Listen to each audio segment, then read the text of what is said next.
Les éleveurs riaient en voyant le garçon pauvre tenter de dompter le poulain furieux. Mais quelques secondes plus tard, toute l'écurie s'est tue devant ce qu'il a fait. L'aube n'était qu'une promesse pâle à l'horizon lorsque Mathieu Benoît se glissa hors de sa couche de paille.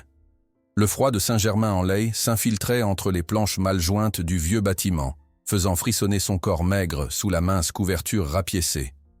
14 ans, et des yeux qui en avaient vu trop, qui avaient vieilli avant le reste de son être. Dans l'écurie silencieuse, seule la respiration des chevaux endormis troublait la quiétude du petit matin. Mathieu s'étira, grimaçant lorsque ses pieds nus touchèrent le sol glacé. Il enfila rapidement ses vêtements usés, un pantalon trop court aux genoux rapiécés et une chemise décolorée qui avait connu des jours meilleurs. Avant que les autres palefreniers ne se réveillent, il saisit un balai et commença à nettoyer les allées. C'était sa routine quotidienne depuis son arrivée au haras de M. Georges Dupont, un éleveur renommé qui fournissait des chevaux pour les courses de Longchamp. Le travail ingrat que personne d'autre ne voulait faire. Tandis qu'il balayait mécaniquement, son esprit dérivait vers les quais de Marseille, 2 ans auparavant. La journée avait commencé comme tant d'autres. Son père, marin robuste au rire facile, partant pour décharger les navires marchands. Sa mère préparant le repas dans leur minuscule appartement qui sentait toujours le pain frais et la soupe aux poissons. Puis les cris dans la rue, l'accident, la grue qui avait cédé, écrasant son père et 3 autres hommes. Sa mère courant vers les quais, glissant sur les pavés humides, tombant sous les roues d'une charrette qui n'avait pu s'arrêter à temps. En une seule journée, Mathieu s'était retrouvé orphelin. Le bruit d'un cheval s'ébrouant le ramena au présent. Il s'essuya furtivement les yeux du revers de la main et reprit son balayage avec plus de vigueur. Les souvenirs ne servaient à rien, sinon à rouvrir des plaies qui refusaient de cicatriser. « Hé, le muet, tu comptes finir avant midi ?» lança une voix moqueuse. André, le plus âgé des palefreniers, se tenait à l'entrée de l'écurie, un sourire narquois aux lèvres. Grand et massif, avec des mains calleuses habituées à manier la cravache plus que la brosse, il n'avait jamais caché son mépris pour ce gamin ramassé par Dupont, par charité, comme il aimait à le rappeler. Mathieu ne répondit pas, se contentant de poursuivre son travail. Depuis les mois qu'il avait passés à errer dans les rues, dormant sous les ponts et mendiant pour survivre, il avait appris que le silence était sa meilleure protection. Les mots attirèrent l'attention, et l'attention attirait les ennuis. « Il est vraiment débile ou il fait semblant ?» lança un autre palefrenier qui venait de rejoindre André. « Va savoir. En tout cas, il nettoie bien la merde. C'est tout ce qui compte, non ?» Leurs rires résonnèrent dans l'écurie tandis qu'ils s'éloignaient vers le bâtiment principal où le petit déjeuner les attendait. Mathieu ne serait pas convié à leur table.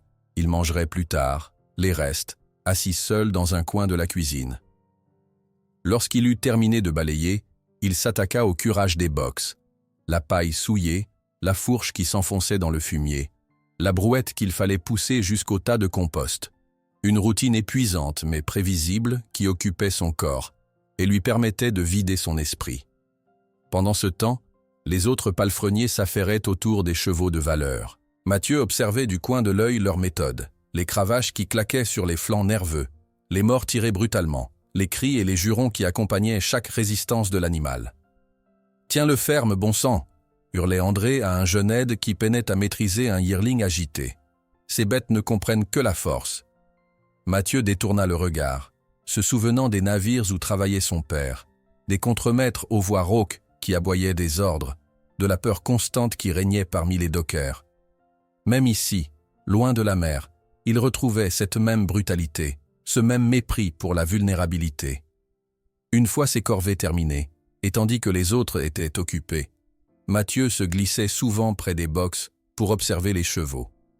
Pas comme les palefreniers qui ne voyaient que des machines à courir, des investissements à entretenir. Lui, il regardait comment leurs oreilles pivotaient au moindre bruit, comment leurs yeux reflétaient leurs émotions, comment leurs muscles tressaillaient sous leurs robes luisantes. « Regarde-moi ça!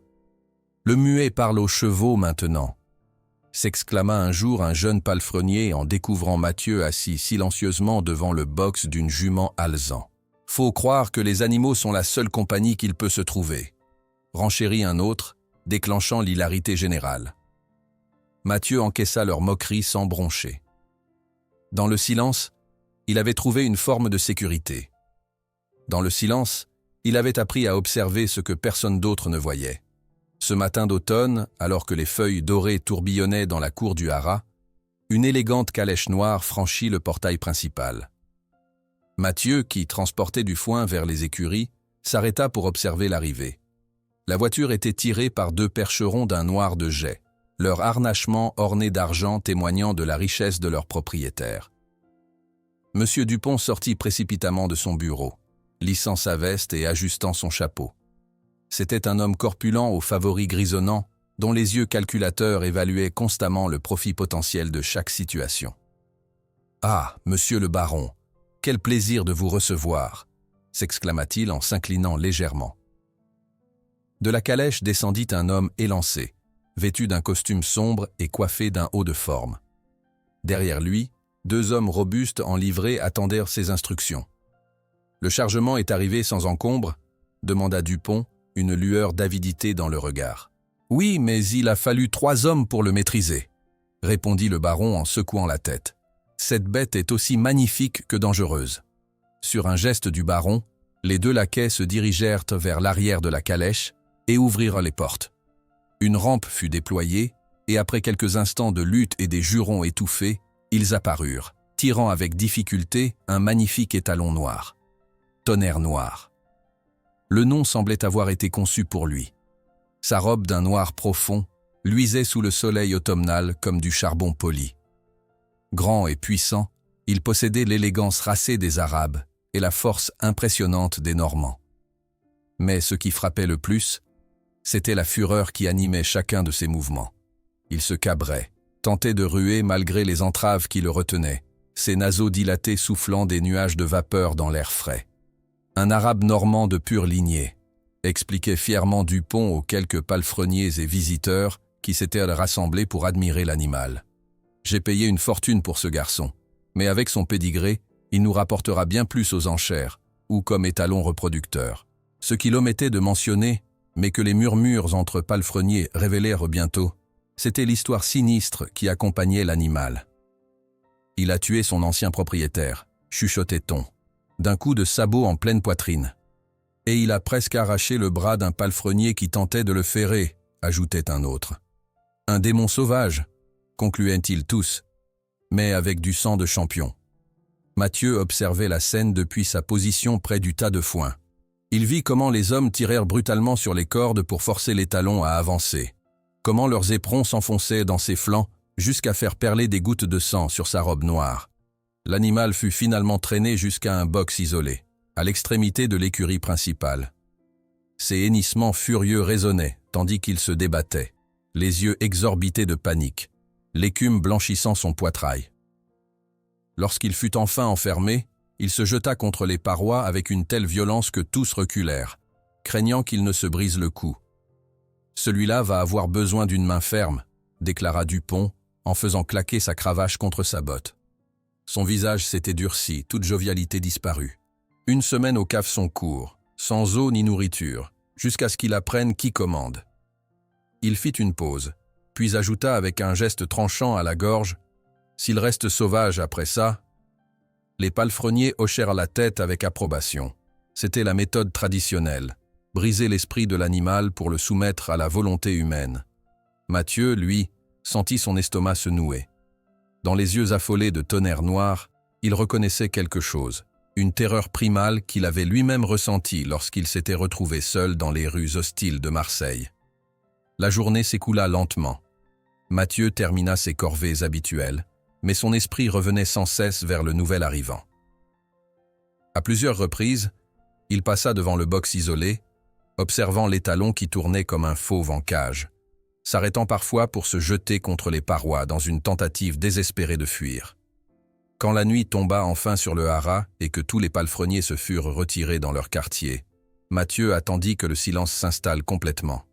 La lune, presque pleine, baignait les écuries d'une lumière argentée qui filtrait à travers les lucarnes poussiéreuses. Avec d'infinies précautions, il se glissa hors de sa paillasse et souleva une planche disjointe du plancher. Dans la cavité se trouvait son trésor le plus précieux, un vieil accordéon que son père avait toujours emporté sur les navires lors de ses longues traversées. L'instrument était usé, certaines touches jaunies par le temps, le soufflet rapiécé à plusieurs endroits, mais c'était tout ce qui lui restait de sa vie d'avant. Mathieu le prit délicatement et se dirigea vers le box de Tonnerre Noir. L'étalon perçut immédiatement sa présence. Ses sabots martelèrent le sol avec force. Ses naseaux soufflèrent bruyamment en signe d'avertissement. Dans la pénombre, ses yeux luisaient comme des charbons ardents. Le garçon ne tenta pas d'entrer. Il s'assit simplement de l'autre côté de la porte, dans le couloir de pierre, le dos contre le mur, l'accordéon posé sur ses genoux. Pendant un long moment, il resta immobile, permettant à l'animal de s'habituer à sa présence. Puis, doucement, ses doigts se posèrent sur les touches usées. Les premières notes de Son Archistre, une mélodie bretonne que sa mère chantait souvent, s'élevèrent dans le silence de l'écurie. Le son était ténu, presque timide, comme s'il craignait de réveiller les ombres qui dormaient dans les coins. Mathieu ne regardait pas directement l'étalon. Il gardait les yeux baissés sur son instrument, son corps détendu, sa respiration calme malgré son cœur qui battait la chamade. La mélodie s'écoulait de ses doigts comme l'eau d'une source, évoquant les falaises escarpées de Bretagne que sa mère lui décrivait, la mer sauvage que son père sillonnait. Le fracas des sabots contre les parois du box diminua progressivement. Mathieu continua de jouer, enchaînant avec Anini Agaran, puis Tri Martolode, des airs simples, mélancoliques parfois, joyeux à d'autres moments qui parlèrent de la mer, de l'amour, de la séparation. Pendant 2 heures, il joua ainsi, jusqu'à ce que ses doigts soient endoloris et que son dos raide proteste contre la dureté du mur de pierre. Lorsqu'il s'arrêta enfin, le silence qui suivit sembla presque surnaturel. C'est alors qu'il remarqua que Tonnerre Noir se tenait immobile au centre du box. L'animal ne piaffait plus, ne se jetait plus contre les parois. Il se tenait là, oreilles dressées dans sa direction, naseaux dilatés pour capter son odeur. « Je comprends ta peur », murmura Mathieu d'une voix si basse qu'elle était à peine audible. « Moi aussi j'ai tout perdu. » L'étalon émit un léger ronflement, un son différent des hennissements furieux d'auparavant. Ses oreilles pivotèrent, comme s'il écoutait attentivement. Lentement, Mathieu se releva, rangeant précautionneusement son accordéon dans sa chemise. Il ne voulait pas briser ce moment fragile par un mouvement brusque. Lorsqu'il s'éloigna finalement dans l'ombre du couloir, Tonnerre Noir ne se jeta pas contre les parois comme il l'avait fait toute la journée. Il resta simplement là, ses yeux noirs fixés sur le garçon maigre qui disparaissait dans l'obscurité, comme si, pour la première fois depuis son arrivée au Hara, il avait trouvé quelque chose, ou quelqu'un, qui méritait son attention plutôt que sa peur. Les larmes silencieuses de Mathieu scintillaient dans la pénombre, alors que la respiration chaude de Tonnerre Noir effleurait ses doigts. Ce n'était qu'un contact fugace, mais pour le garçon, il signifiait bien plus que toutes les paroles de réconfort qu'il n'avait jamais reçues. Car dans ce souffle tiède contre sa peau, il sentait qu'il venait de remporter la première bataille pour la confiance de l'étalon noir. Plus encore, pour la première fois depuis que la mort avait arraché ses parents de sa vie, quelqu'un, même si ce n'était qu'un animal, avait choisi librement sa présence plutôt que ses services. Dès le lendemain, Mathieu établit une routine immuable. Il se levait désormais 1 heure avant son horaire habituel, ce qui signifiait bien avant l'aube. La pénombre était son allié, enveloppant ses gestes dans un voile de discrétion que les autres palefreniers, encore enfouis dans leurs rêves, ne pouvaient percer. Sa première tâche, avant même de balayer les allées ou de préparer le foin, était de visiter la cuisine déserte. Là, il subtilisait furtivement ce qu'il pouvait. Un morceau de pain rassis, une pomme légèrement flétrie, parfois un bout de carotte oublié. Ses maigres trésors disparaissaient sous sa chemise rapiécée tandis qu'il se glissait vers l'écurie isolée où Tonnerre Noir passait ses nuits agitées. Chaque matin, c'était la même chorégraphie silencieuse. Mathieu s'asseyait exactement au même endroit, sortait son accordéon et jouait les mêmes mélodies dans le même ordre. Son archistre ouvrait toujours cette étrange sérénade, suivie de Trimartolode et Anini Agaran. Ensuite venaient les airs que son père fredonnait en revenant des quais, puis ceux que sa mère chantait en préparant la soupe. Le répertoire était limité, mais la constance rassurait l'animal autant que le garçon. Au début, Mathieu déposait simplement la nourriture devant le box et s'éloignait. Tonnerre Noir, méfiant, attendait parfois des heures avant d'approcher, humant l'air avec suspicion, oreilles pointées vers le couloir, prêt à bondir au moindre bruit suspect. Un matin de la 2e semaine, alors que les premières lueurs de l'aube coloraient à peine les lucarnes poussiéreuses, Mathieu remarqua un changement. L'étalon ne s'éloignait plus à son arrivée. Il restait au centre de son box, immobile mais attentif, ses yeux sombres fixés sur le garçon avec une intensité troublante. « Tu commences à comprendre que je ne te veux pas de mal », murmura Mathieu en déposant une pomme un peu plus près de la porte qu'à l'ordinaire. C'est ce jour-là que les moqueries commencèrent à s'intensifier. André, accompagné de 2 jeunes palefreniers, surprit Mathieu alors qu'il rangeait son accordéon. « Regardez-moi ça !» ricana-t-il. « Le muet pense qu'il peut apprivoiser le démon noir avec ses petites chansons. Combien de temps avant que cette bête lui écrase la tête ?» lança un autre, provoquant l'hilarité générale. « Je parie 3 jours », renchérit le 3e en faisant le geste d'un crâne qui explose. Mathieu continua son chemin, tête baissée, ignorant leur rire gras. Ces hommes, avec leurs mains calleuses et leurs esprits étroits, ne pouvaient comprendre. Ils n'avaient jamais observé comment les oreilles de Tonnerre Noir pivotaient au son de l'accordéon, comment ses naseaux frémissaient en captant l'odeur du garçon, comment la tension de ses muscles diminuait progressivement au fil des jours. « J'ai entendu le patron dire qu'il allait s'en débarrasser si personne ne peut l'approcher d'ici la fin du mois », lança André alors que Mathieu s'éloignait. « Ce serait dommage pour un si bel animal, mais un cheval qui tue n'est bon qu'à l'équarrisseur. » Ces mots glacèrent le sang de Mathieu. Il savait que ce n'était pas une menace en l'air. Dans le monde impitoyable des haras, un cheval qui ne pouvait être dompté était un investissement perdu. Et M. Dupont n'était pas homme à s'encombrer de sentiments lorsqu'il s'agissait d'affaires. Ce fut le 3e dimanche après l'arrivée de Tonnerre Noir que quelque chose d'inattendu se produisit.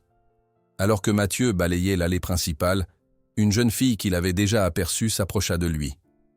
Céline était la nièce du maréchal Ferrand et travaillait occasionnellement au haras, s'occupant principalement des poulinières et des jeunes poulains.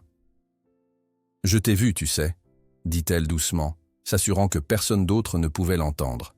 « Ce que tu fais le matin avec l'étalon noir. » Mathieu se raidit, prêt à encaisser une nouvelle vague de moqueries. Mais le visage de Céline n'exprimait ni dérision ni méchanceté, juste une curiosité sincère et peut-être une pointe d'admiration. « Mon grand-père dressait des chevaux en Camargue, » poursuivit-elle. « Il utilisait la musique et la patience, comme toi. Tout le monde le prenait pour un fou, mais ses chevaux étaient les plus fidèles de la région. » Elle jeta un regard nerveux par-dessus son épaule, puis sortit de sa poche un objet enveloppé dans un morceau de tissu usé. « Tiens, c'était à lui. Je pense que tu en feras bon usage. » Mathieu défit le tissu et découvrit une vieille brosse à crins, ses poils souples usés par des années d'utilisation, son manche en bois poli par la main de plusieurs générations. « Mon grand-père disait toujours que le brossage est une conversation sans parole, » ajouta Céline avec un sourire timide. « Essaie quand il te le permettra. » Avant que Mathieu puisse la remercier, elle avait déjà disparu dans la direction des écuries des poulinières, sa silhouette mince se fondant dans la lumière dorée du matin. Cette nuit-là, allongé sur sa paillasse, Mathieu caressa longuement la vieille brosse, imaginant toutes les mains qu'il avait tenues avant lui, tous les chevaux qui avaient senti ses poils souples sur leur peau sensible. Un lien invisible semblait le relier maintenant à une tradition plus ancienne que la brutalité qu'il observait quotidiennement au haras. Monsieur Dupont commença à remarquer des changements chez Tonnerre Noir. L'étalon ne se jetait plus contre les parois de son box à la vue d'un humain. Il restait méfiant, certes, mais son regard n'exprimait plus cette panique aveugle des premiers jours. C'était désormais une vigilance calculée, une évaluation constante du danger potentiel. Un matin, alors que Mathieu finissait de nettoyer l'abreuvoir près du box de Tonnerre Noir, Dupont l'interpella brusquement. « Qu'est-ce que tu fabriques avec mon investissement, gamin ?» Sa voix était dure, mais Mathieu y décela une note de curiosité. Le garçon se redressa, essuyant ses mains moites sur son pantalon rapiécé. « Rien, monsieur, je lui tiens juste compagnie, » répondit-il doucement. Dupont renifla avec dédain. « Les chevaux n'ont pas besoin de compagnie. » Ils ont besoin de discipline. Cet animal vaut plus que toi et tous tes ancêtres réunis. Si tu l'abîmes, tu retourneras dans le caniveau plus vite qu'un éclair. » Ses yeux calculateurs scrutèrent Mathieu, puis l'étalon noir qui observait la scène avec une attention soutenue, oreilles pointées vers eux. « Il semble plus calme, » admit-il finalement à contre-cœur. « Mais ne t'imagine pas être un dresseur. Tu n'es qu'un gamin qui nettoie la merde. N'oublie jamais ta place. » Une semaine plus tard, Dupont décida qu'il était temps de dompter Tonnerre Noir. Il convoqua ses meilleurs palefreniers dans la cour principale, où un rond de longe avait été préparé. L'excitation était palpable. Dompter un étalon sauvage était un spectacle que personne ne voulait manquer. « Aujourd'hui, messieurs, nous allons transformer ce démon en cheval de course, » annonça Dupont, faisant claquer sa cravache contre sa botte pour ponctuer ses paroles. Mathieu observait depuis l'entrée de l'écurie, son cœur battant douloureusement contre ses côtes. Il savait ce qui allait suivre, la méthode traditionnelle, comme il l'appelait. La méthode qui brisait l'esprit de l'animal pour le soumettre à la volonté humaine. Tonnerre Noir fut conduit de force dans le rond de longe, tiré par 3 hommes robustes munis de longues cordes. Dès qu'il comprit ce qui se passait, l'étalon se cabra violemment, ses sabots fendant l'air avec une précision mortelle. « Tenez-le ferme !» hurla Dupont, alors que les hommes tiraient sur les cordes, forçant la tête de l'animal vers le bas. Des lassos furent lancés, emprisonnant les membres de l'étalon qui se débattaient avec une fureur renouvelée.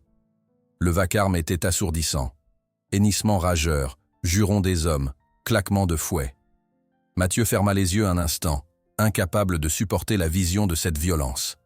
Lorsqu'il les rouvrit, Tonnerre Noir était immobilisé, sa tête maintenue au sol par plusieurs hommes tandis qu'un autre tentait de lui passer un cavesson, un instrument de métal conçu pour causer une douleur immédiate à la moindre résistance. C'est alors que l'impensable se produisit. Dans un sursaut de force désespérée, l'étalon se libéra partiellement, projetant un palefrenier à plusieurs mètres. Puis, avec une précision terrifiante, ses sabots arrière frappèrent 2 autres hommes qui s'effondrèrent en hurlant de douleur. La scène sombra dans le chaos. Des hommes couraient dans toutes les directions, certains tentant de maîtriser l'animal déchaîné, d'autres s'occupant des blessés. Finalement, Tonnerre Noir fut reconduit dans son box, écumant de rage, du sang maculant son pelage noir. Le sien ou celui des hommes, impossible à dire. Dupont, le visage cramoisi de colère, déclara d'une voix tremblante « Cette bête va apprendre qui commande ici. Pas d'eau pendant 2 jours. Nous verrons si la soif adoucit son esprit. » Cette nuit-là, alors que le haras dormait sous un ciel sans étoiles, Mathieu prit la décision la plus risquée de sa jeune vie. Remplissant un seau à l'abreuvoir du fond de la cour, il se dirigea vers le box de Tonnerre Noir. L'étalon était différent. Son regard n'exprimait plus seulement la méfiance ou la peur, mais une rage nouvelle, comme si la session de dressage avait ravivé en lui des souvenirs traumatiques. Quand Mathieu ouvrit doucement la porte du box, Tonnerre Noir avança vers lui, menaçant, les oreilles plaquées en arrière, signe d'agression imminente. Mais Mathieu ne recula pas. Avec une lenteur délibérée, il s'assit sur le sol de paille, plaça le seau d'eau devant lui et commença à chanter doucement. Pas à jouer de l'accordéon cette fois, mais à chanter de sa voix claire d'adolescent la berceuse bretonne que sa mère lui fredonnait autrefois pour chasser les cauchemars. « Sonne, sonne, clochette, sonne pour mon petit. La nuit est longue, mais l'aube viendra. » Tonnerre Noir tournait autour de lui, soufflant bruyamment, ses sabots frôlant dangereusement le corps frêle du garçon. Mathieu continua de chanter, les yeux mi-clos, son corps détendu malgré la peur qui lui nouait l'estomac. Il savait qu'un mouvement brusque, un signe de panique, pourrait déclencher l'attaque de l'animal traumatisé. Les minutes s'écoulèrent avec une lenteur insupportable. Puis, graduellement, la soif commença à l'emporter sur la méfiance. L'étalon s'approcha du seau, ses mouvements hésitants trahissant le conflit intérieur qui l'agitait. Il gardait un œil sur Mathieu, prêt à bondir au moindre geste suspect. Finalement, la tentation fut trop forte. Tonnerre Noir s'avança et plongea ses naseaux dans l'eau fraîche, buvant avidement tout en maintenant une vigilance constante. Mathieu continua de chanter doucement, son regard fixé sur un point invisible au-delà de l'animal, lui offrant l'espace psychologique dont il avait besoin. Lorsque Tonnerre Noir eut fini de boire, quelque chose d'extraordinaire se produisit. Au lieu de s'éloigner, il resta près de Mathieu, son grand corps frémissant d'une énergie contenue. Le garçon, toujours chantant, leva très lentement la main, non pas pour toucher l'animal, mais simplement pour lui offrir son odeur. Tonnerre Noir tendit son museau vers les doigts tendus, ses naseaux de velours frémissant alors qu'il inhalait profondément l'odeur du garçon. Sa respiration chaude caressa la peau de Mathieu, créant un pont invisible entre eux. Quand la respiration chaude du cheval toucha ses doigts tendus, Mathieu sentit des larmes silencieuses couler sur son visage, non seulement parce qu'il venait de gagner la première bataille pour la confiance de Tonnerre Noir, mais parce que pour la première fois depuis la mort de ses parents, quelqu'un, même si ce n'était qu'un animal, avait choisi volontairement sa compagnie plutôt que son service.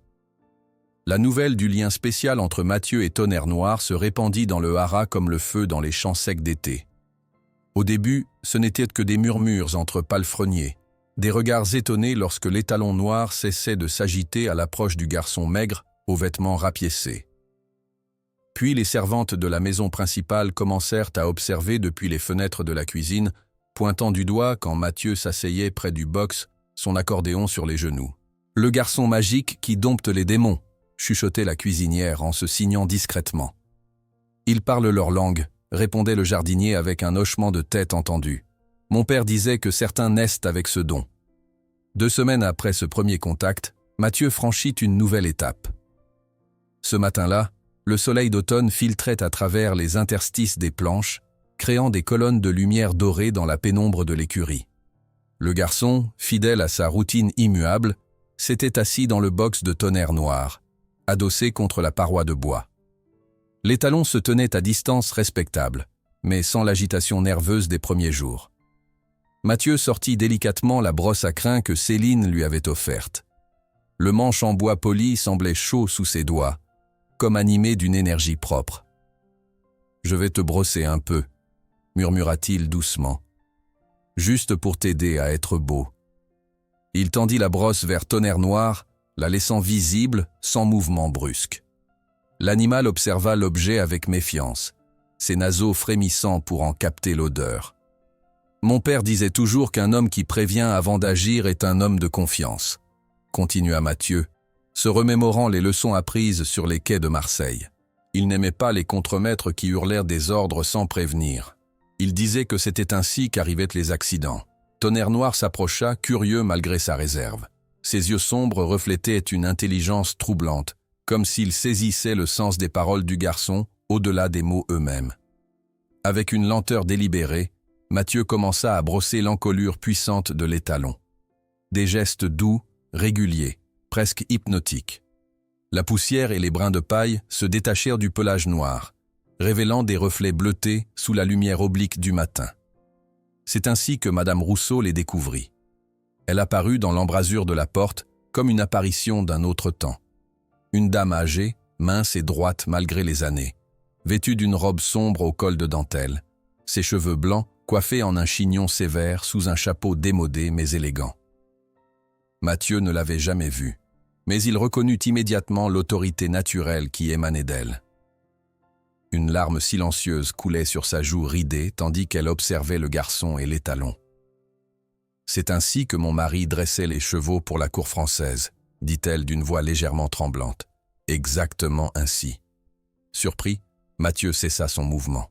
Tonnerre Noir, sentant son trouble, s'écarta légèrement, oreille pointée vers l'intruse.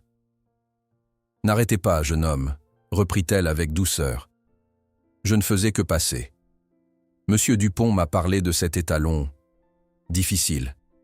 Je voulais voir par moi-même. » Elle s'éloigna aussi silencieusement qu'elle était venue, laissant Mathieu perplexe. Ce n'est que plus tard, lorsque Céline le trouva près du puits, qu'il apprit l'identité de la mystérieuse visiteuse. « Madame Rousseau » s'exclama-t-il, les yeux écarquillés. « La veuve du maître écuyer de l'école de cavalerie ?»« Elle-même » confirma Céline. Son mari était le dernier grand représentant de l'équitation classique française. Elle vit recluse depuis sa mort, dans le domaine qui jouxte le haras. Cette rencontre fut le début d'un changement subtil dans la vie de Mathieu.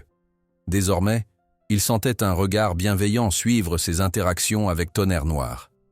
Parfois, il apercevait la silhouette élégante de Madame Rousseau près de la clôture qui séparait les propriétés ou derrière une fenêtre de l'écurie. Les progrès avec Tonnerre Noir s'accélérèrent. L'étalon permettait maintenant au garçon de le toucher sans réticence, acceptait le brossage quotidien avec un plaisir évident, et commençait même à tendre l'encolure vers lui en le voyant arriver. Un soir, alors que Mathieu s'apprêtait à regagner son lit de paille, Céline l'intercepta, les bras chargés de livres poussiéreux. « J'ai trouvé ça dans la bibliothèque de mon grand-père », chuchota-t-elle, jetant des regards furtifs autour d'elle. Ce sont des traités d'équitation anciens. Ils montrent les méthodes d'avant, avant que tout ne devienne une question de force et de soumission. Les nuits suivantes, à la lueur vacillante d'une bougie volée à la cuisine, Mathieu dévorait ses ouvrages jaunis par le temps. Les illustrations délicates montrèrent des cavaliers en tenue d'époque pratiquant des figures complexes sur des chevaux à l'expression sereine. Les textes parlaient d'harmonie, de respect mutuel, de communication subtile. Avec émerveillement, il découvrit qu'il appliquait instinctivement nombre de ces principes oubliés, l'importance de la régularité, la patience infinie, l'observation minutieuse du langage corporel de l'animal. Au fil des jours, une complicité extraordinaire se développa entre le garçon et l'étalon. Tonnerre Noir permettait désormais à Mathieu de toucher des zones sensibles, ses oreilles, son ventre, ses jambes, sans manifester la moindre inquiétude. Il suivait le garçon dans le box comme une ombre, attentif au moindre de ses gestes. Un matin, alors que Mathieu étrillait doucement les flancs de l'animal, la voix de M. Dupont résonna dans l'allée principale. « Par ici, monsieur le roi, je vous montre nos meilleurs sujets. » Mathieu reconnut le nom. Antoine Leroy était un riche marchand de chevaux qui fournissait les écuries royales et les grands régiments. Sa visite n'était pas un hasard. Dupont cherchait certainement à impressionner ce client potentiel. Les deux hommes inspectèrent méthodiquement chaque box, Dupont vantant les mérites de ses pensionnaires avec une éloquence calculée. Puis ils s'approchèrent de l'enclos de Tonnerre Noir. « Et voici mon projet spécial », annonça Dupont avec une fierté mal dissimulée. Leroy examina l'étalon noir avec un œil expert, notant sa musculature puissante, son port altier, la qualité de son pelage désormais lustré grâce aux soins quotidiens de Mathieu. « Magnifique spécimen », commenta-t-il. « Mais j'ai entendu parler de son tempérament. Est-il vraiment dressable ?» Dupont hésita une fraction de seconde, puis sourit avec assurance. « Voyez par vous-même. » Il fit signe à Mathieu d'approcher. Le garçon sortit du box et s'inclina respectueusement devant le visiteur, conscient de ses vêtements usés et de ses mains rugueuses. « Montre à monsieur le roi ce que tu as accompli », ordonna Dupont. Sans un mot, Mathieu retourna auprès de Tonnerre Noir. Il lui murmura quelques mots à l'oreille, puis, sous le regard stupéfait des deux hommes, l'étalon s'inclina légèrement, imitant la révérence que le garçon venait d'exécuter. « Extraordinaire », souffla le roi. « Je n'ai jamais vu un étalon aussi réactif, surtout avec un passé comme le sien. » « Le garçon a un don, » admit Dupont avec réticence. « Un instinct naturel. Un don précieux, » intervint une voix féminine derrière eux. Madame Rousseau se tenait là, droite et digne. Ce garçon pratique ce que l'école classique française valorisait par-dessus tout: la communication silencieuse, le respect de l'esprit de l'animal, la patience infinie. Dupont s'inclina légèrement, visiblement surpris par cette intervention inattendue. « Madame Rousseau nous fait l'honneur de sa visite », dit-il à l'intention de Leroy. « J'observais depuis quelque temps, » continua-t-elle, s'approchant du box. « Ce jeune homme a redécouvert par instinct ce que mon mari enseignait après des années d'études. » Mathieu, embarrassé d'être ainsi le centre de l'attention, garda les yeux baissés. Mais il sentit le regard calculateur de Dupont s'attarder sur lui, puis sur Tonnerre Noir, évaluant cette nouvelle donnée avec l'acuité d'un homme d'affaires avisé. Lorsque les visiteurs s'éloignèrent, engagés dans une discussion animée, Mathieu resta seul avec l'étalon. Il enfouit son visage dans l'encolure chaude et soyeuse, respirant l'odeur réconfortante de l'animal. « Tu leur as montré, » murmura-t-il. « Tu leur as montré que la force n'est pas la seule voie. » Cette nuit-là, allongé sur sa paillasse, Mathieu repensa aux événements de la journée. Quelque chose avait changé dans l'attitude de Dupont. Un mélange de surprise, de respect réticent, mais aussi d'une avidité nouvelle qui mettait le garçon mal à l'aise. Ses inquiétudes se confirmèrent le lendemain, lorsqu'il surprit une conversation entre Dupont et son assistant dans le bureau adjacent à l'écurie principale. « Imaginez les démonstrations que nous pourrions faire avec ce duo », disait Dupont avec animation. Le garçon orphelin et l'étalon meurtrier, transformés par un lien mystérieux. Les gens paieraient cher pour voir cela. « Vous pensez l'emmener au concours de Saint-Germain » demanda l'assistant. « Mieux encore, aux enchères annuelles. Avec une présentation spectaculaire, nous pourrions doubler, voire tripler la valeur de l'animal. » Mathieu s'éloigna silencieusement, le cœur lourd. Pour Dupont, leur connexion n'était qu'une curiosité lucrative, un spectacle à monnayer. Il n'avait jamais considéré Tonnerre Noir comme un être sensible, seulement comme un investissement à rentabiliser. Au crépuscule, alors que les ombres s'allongeaient sur les prés du Haras, Mathieu retrouva Céline près du vieux puits. Son visage habituellement serein était marqué par l'inquiétude. « J'ai entendu des choses, » dit-elle à voix basse. « Dupont prépare quelque chose pour les enchères de Saint-Germain. Il parle de vous deux, comme d'une attraction. » Mathieu hocha la tête, les lèvres serrées. « Je sais, je l'ai entendu aussi. »« Ce n'est pas tout, » continua Céline, jetant un regard par-dessus son épaule. « Le comte de Chambord sera là. Il cherche de nouveaux chevaux pour ses écuries. » Ce nom fit frémir Mathieu. Le comte de Chambord était tristement célèbre dans le monde équestre pour ses méthodes impitoyables et ses exigences démesurées. Ses chevaux gagnaient toutes les courses importantes, mais à quel prix? S'il s'intéresse à Tonnerre Noir, commença-t-il, incapable de terminer sa phrase. Exactement, confirma Céline, posant une main compatissante sur son bras. Fais attention, Mathieu, sois prudent. Cette nuit-là, alors que la lune éclairait faiblement l'écurie silencieuse, Mathieu se glissa dans le box de Tonnerre Noir. L'étalon l'accueillit avec un doux hennissement, frottant sa tête contre la poitrine du garçon dans un geste devenu familier. « Je ne les laisserai pas te faire du mal », murmura Mathieu, enfouissant ses doigts dans la crinière soyeuse. « Nous leur montrerons qu'il existe une autre voie, un chemin sans douleur. » Dans l'obscurité du couloir, une silhouette se détacha des ombres. Dupont avait observé la scène, un sourire calculateur aux lèvres. Il s'éloigna silencieusement, murmurant à son assistant qu'il attendait près de la porte. « Préparez tout pour la démonstration aux enchères de printemps. Je veux que le comte de Chambord et tous les grands acheteurs soient là présents quand nous montrerons ce que le démon noir peut faire, et combien il vaut. » Dupont s'éloigna dans l'obscurité, laissant Mathieu seul avec Tonnerre Noir. Le garçon resta encore quelques instants, front contre front avec l'étalon, leur souffle se mêlant dans l'air frais de la nuit.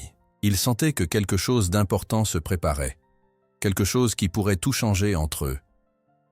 L'aube du lendemain apporta la première neige de l'hiver. Mathieu contempla les flocons qui dansaient dans la lumière naissante, transformant le Haras en un paysage de conte. Une fine couche blanche recouvrait déjà le sol, étouffant les bruits habituels, créant une atmosphère feutrée propice au secret. Ce matin-là, après sa routine habituelle, Mathieu prit une décision qui lui faisait battre le cœur à tout rompre.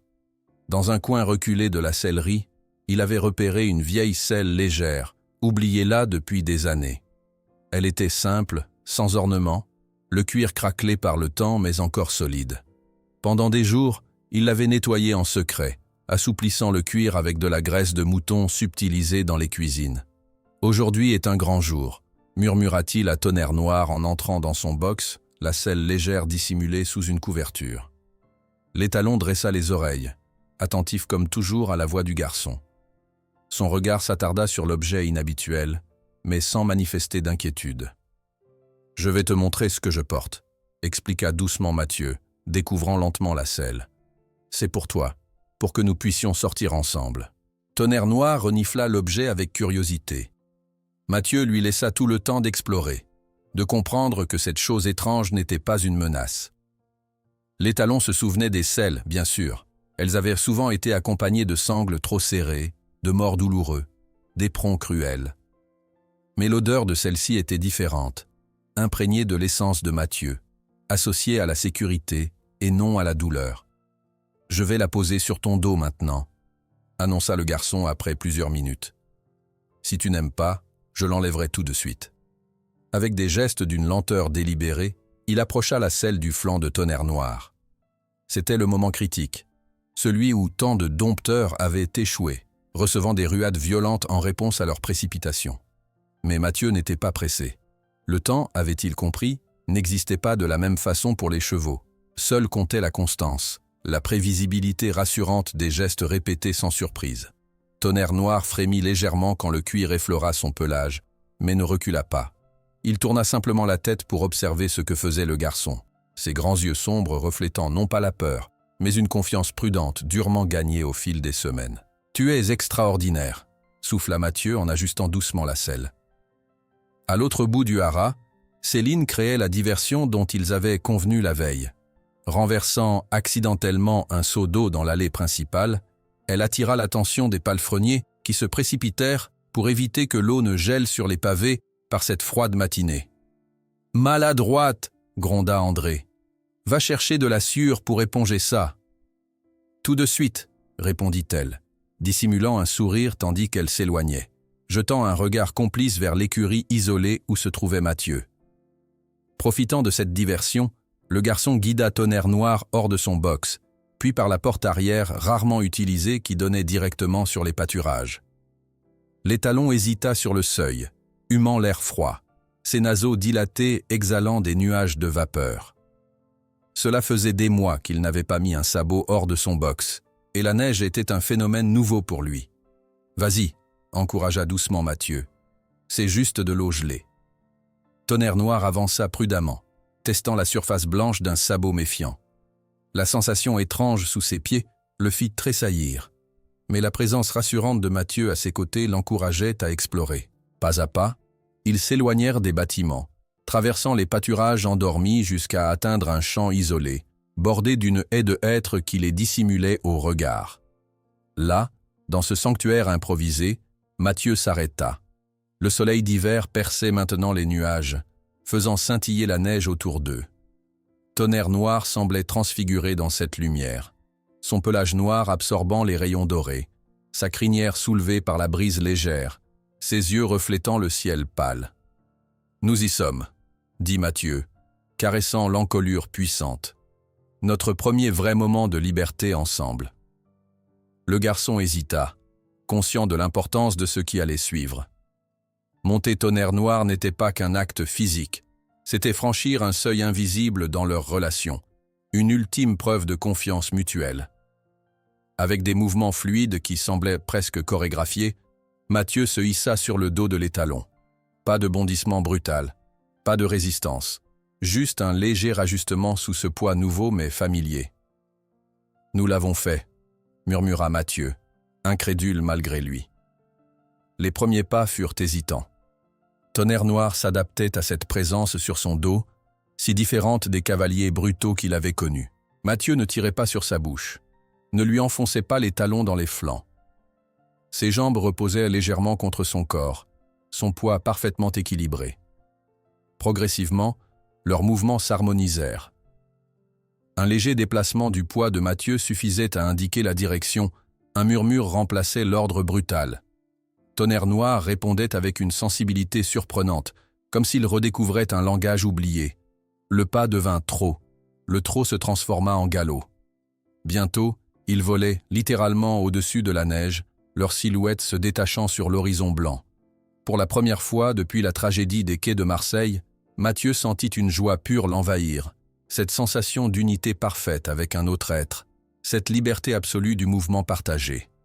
Des images du passé affluèrent dans son esprit, son père le tenant sur ses épaules pour voir les courses à Longchamp, lui montrant les jockeys aux couleurs éclatantes, lui promettant qu'un jour, peut-être, il pourrait monter ainsi. « Tu as les mains d'un cavalier, mon fils, » disait-il, légères comme des papillons, mais fermes comme des racines. Une larme coula sur la joue de Mathieu, immédiatement séchée par le vent de leur course. Tonnerre Noir semblait partager son exaltation, ses foulées s'allongeant, son galop devenant plus puissant, plus libre, comme s'il se libérait lui aussi d'un passé douloureux. Ce qu'ils ignoraient, c'est qu'ils n'étaient pas seuls dans leur moment d'épiphanie. Depuis la lisière du bois voisin, Madame Rousseau observait la scène, dissimulée derrière les troncs noueux des vieux chênes. Son regard expert reconnaissait dans les mouvements de Mathieu l'essence même de l'équitation classique. Cette communion silencieuse entre l'homme et le cheval que son mari avait passé sa vie à perfectionner.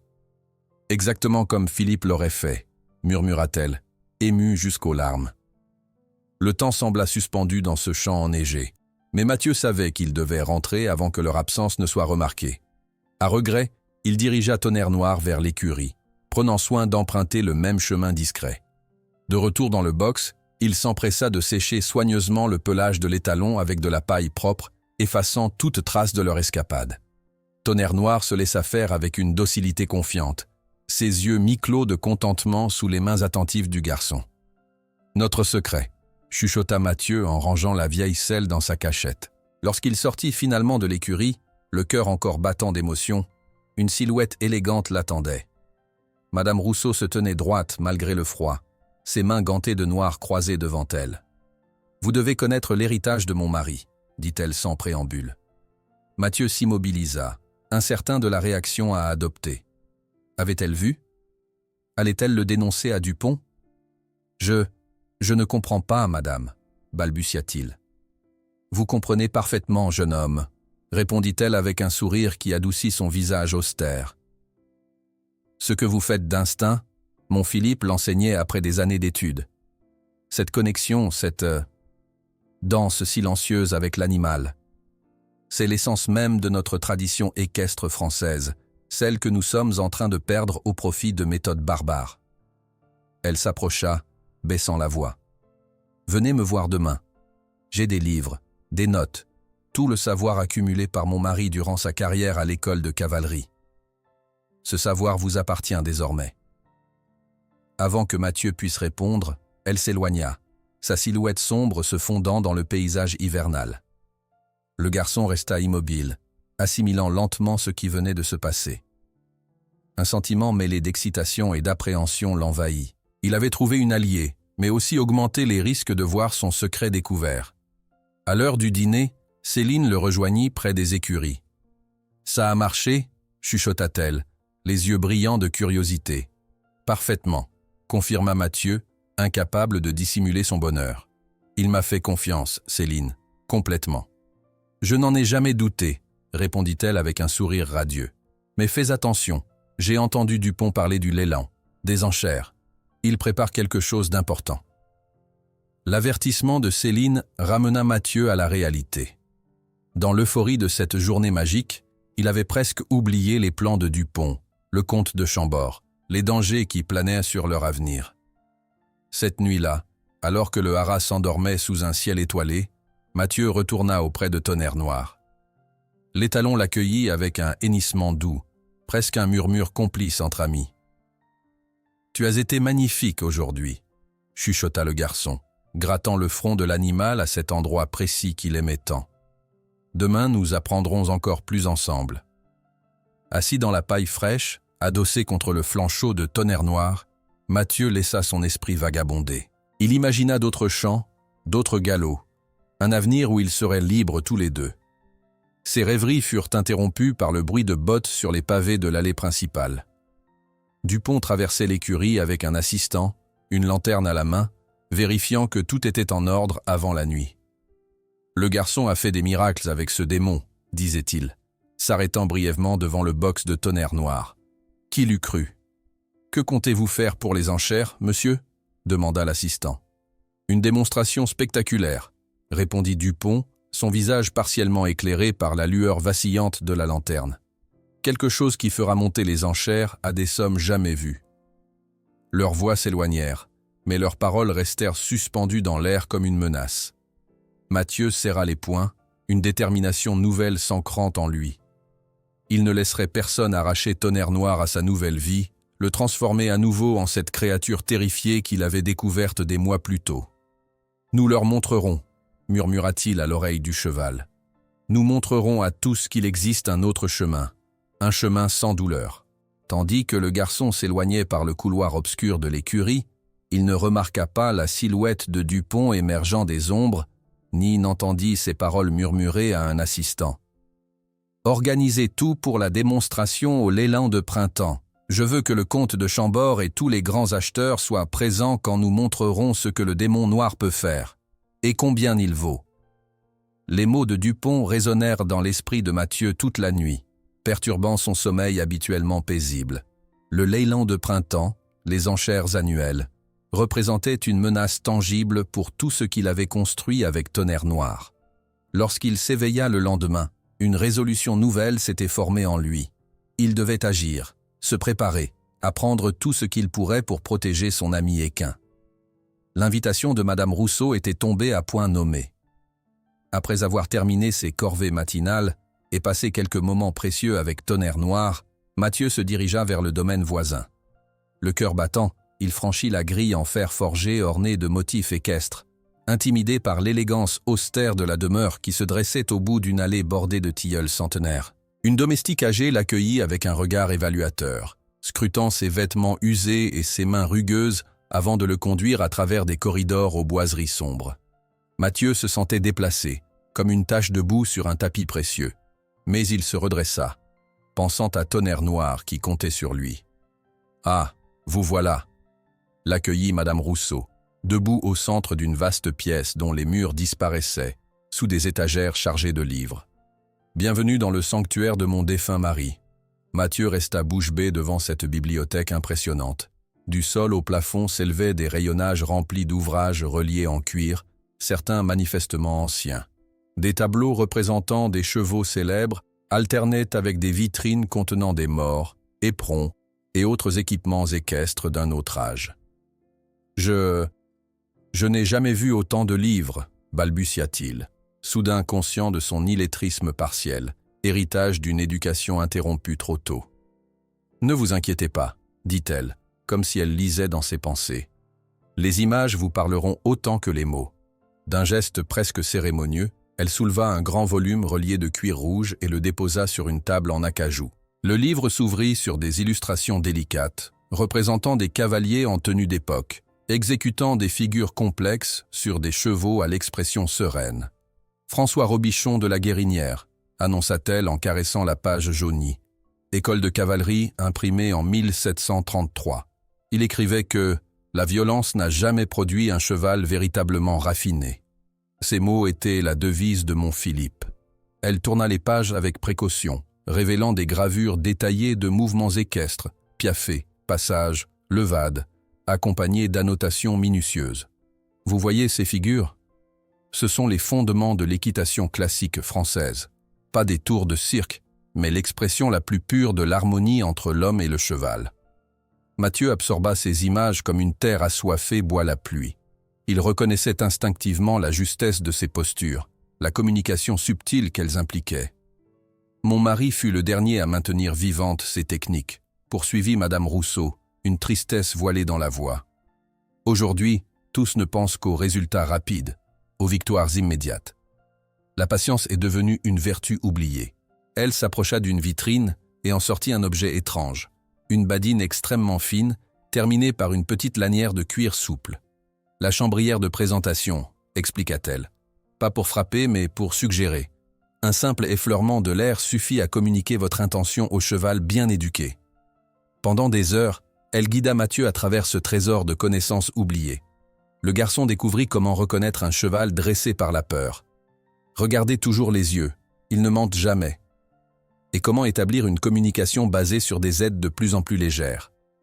Mon Philippe disait souvent que le but ultime n'est pas que le cheval obéisse, mais qu'il propose, dit-elle en refermant délicatement un ancien manuscrit. Quand le cheval comprend ce que vous demandez et l'offre volontairement, vous atteignez la perfection. Lorsque Mathieu prit finalement congé, le soleil déclinait déjà à l'horizon. Madame Rousseau lui tendit un petit livre relié de cuir brun. Emportez celui-ci. C'était le journal de bord de Philippe lorsqu'il était jeune écuyer. Ses observations quotidiennes, ses réussites, ses échecs. Il vous parlera mieux que tous les traités savants. Mathieu accepta le précieux ouvrage avec révérence, le dissimulant sous sa chemise rapiécée pour le protéger du froid hivernal. Sur le chemin du retour, son esprit bourdonnait d'idées nouvelles, de techniques à essayer, de perspectives qu'il n'avait jamais envisagées. À son retour au haras, une agitation inhabituelle régnait. Des ouvriers installaient des échafaudages dans la cour principale, tandis que Dupont, un carnet à la main, donnait des instructions précises à un homme élégamment vêtu. « Plus grand, plus impressionnant », ordonnait-il.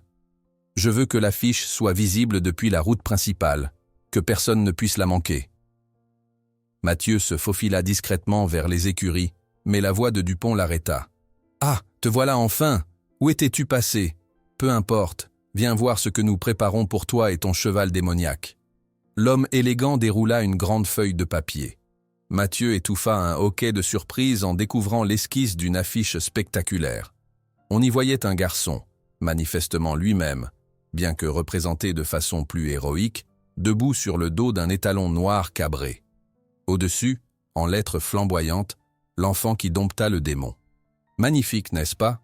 s'enthousiasma Dupont. « Monsieur Valmont est le meilleur illustrateur de Paris. Ses affiches attirent les foules aux spectacles les plus prestigieux. Mais, » commença Mathieu, déconcerté par cette représentation théâtrale de leur relation. « Pas de mais » coupa Dupont. « Les enchères de Saint-Germain sont dans moins d'1 mois. Nous allons créer l'événement, mon garçon. Ton petit numéro avec ce cheval va nous rapporter une fortune. » Il s'éloigna avant que Mathieu puisse protester, entraînant l'illustrateur dans une discussion animée sur les couleurs et les dimensions de l'affiche. Le cœur lourd, Mathieu rejoignit Tonnerre Noir. L'étalon l'accueillit avec un hennissement doux, frottant sa tête contre la poitrine du garçon comme pour le réconforter. Cette connexion pure, cette amitié silencieuse, allait-elle être réduite à un spectacle de foire?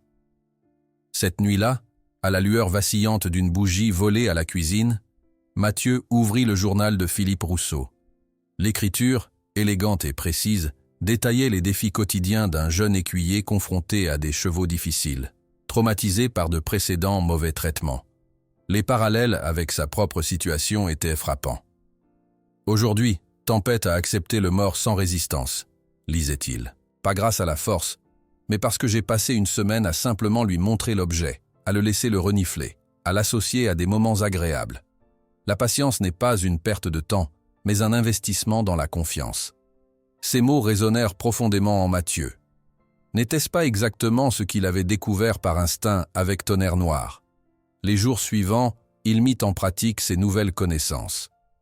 Dans le champ isolé où il se retrouvait chaque matin, il commença à enseigner à Tonnerre Noir des mouvements plus raffinés, des déplacements latéraux guidés uniquement par la légère pression de ses jambes, des transitions fluides entre différentes allures.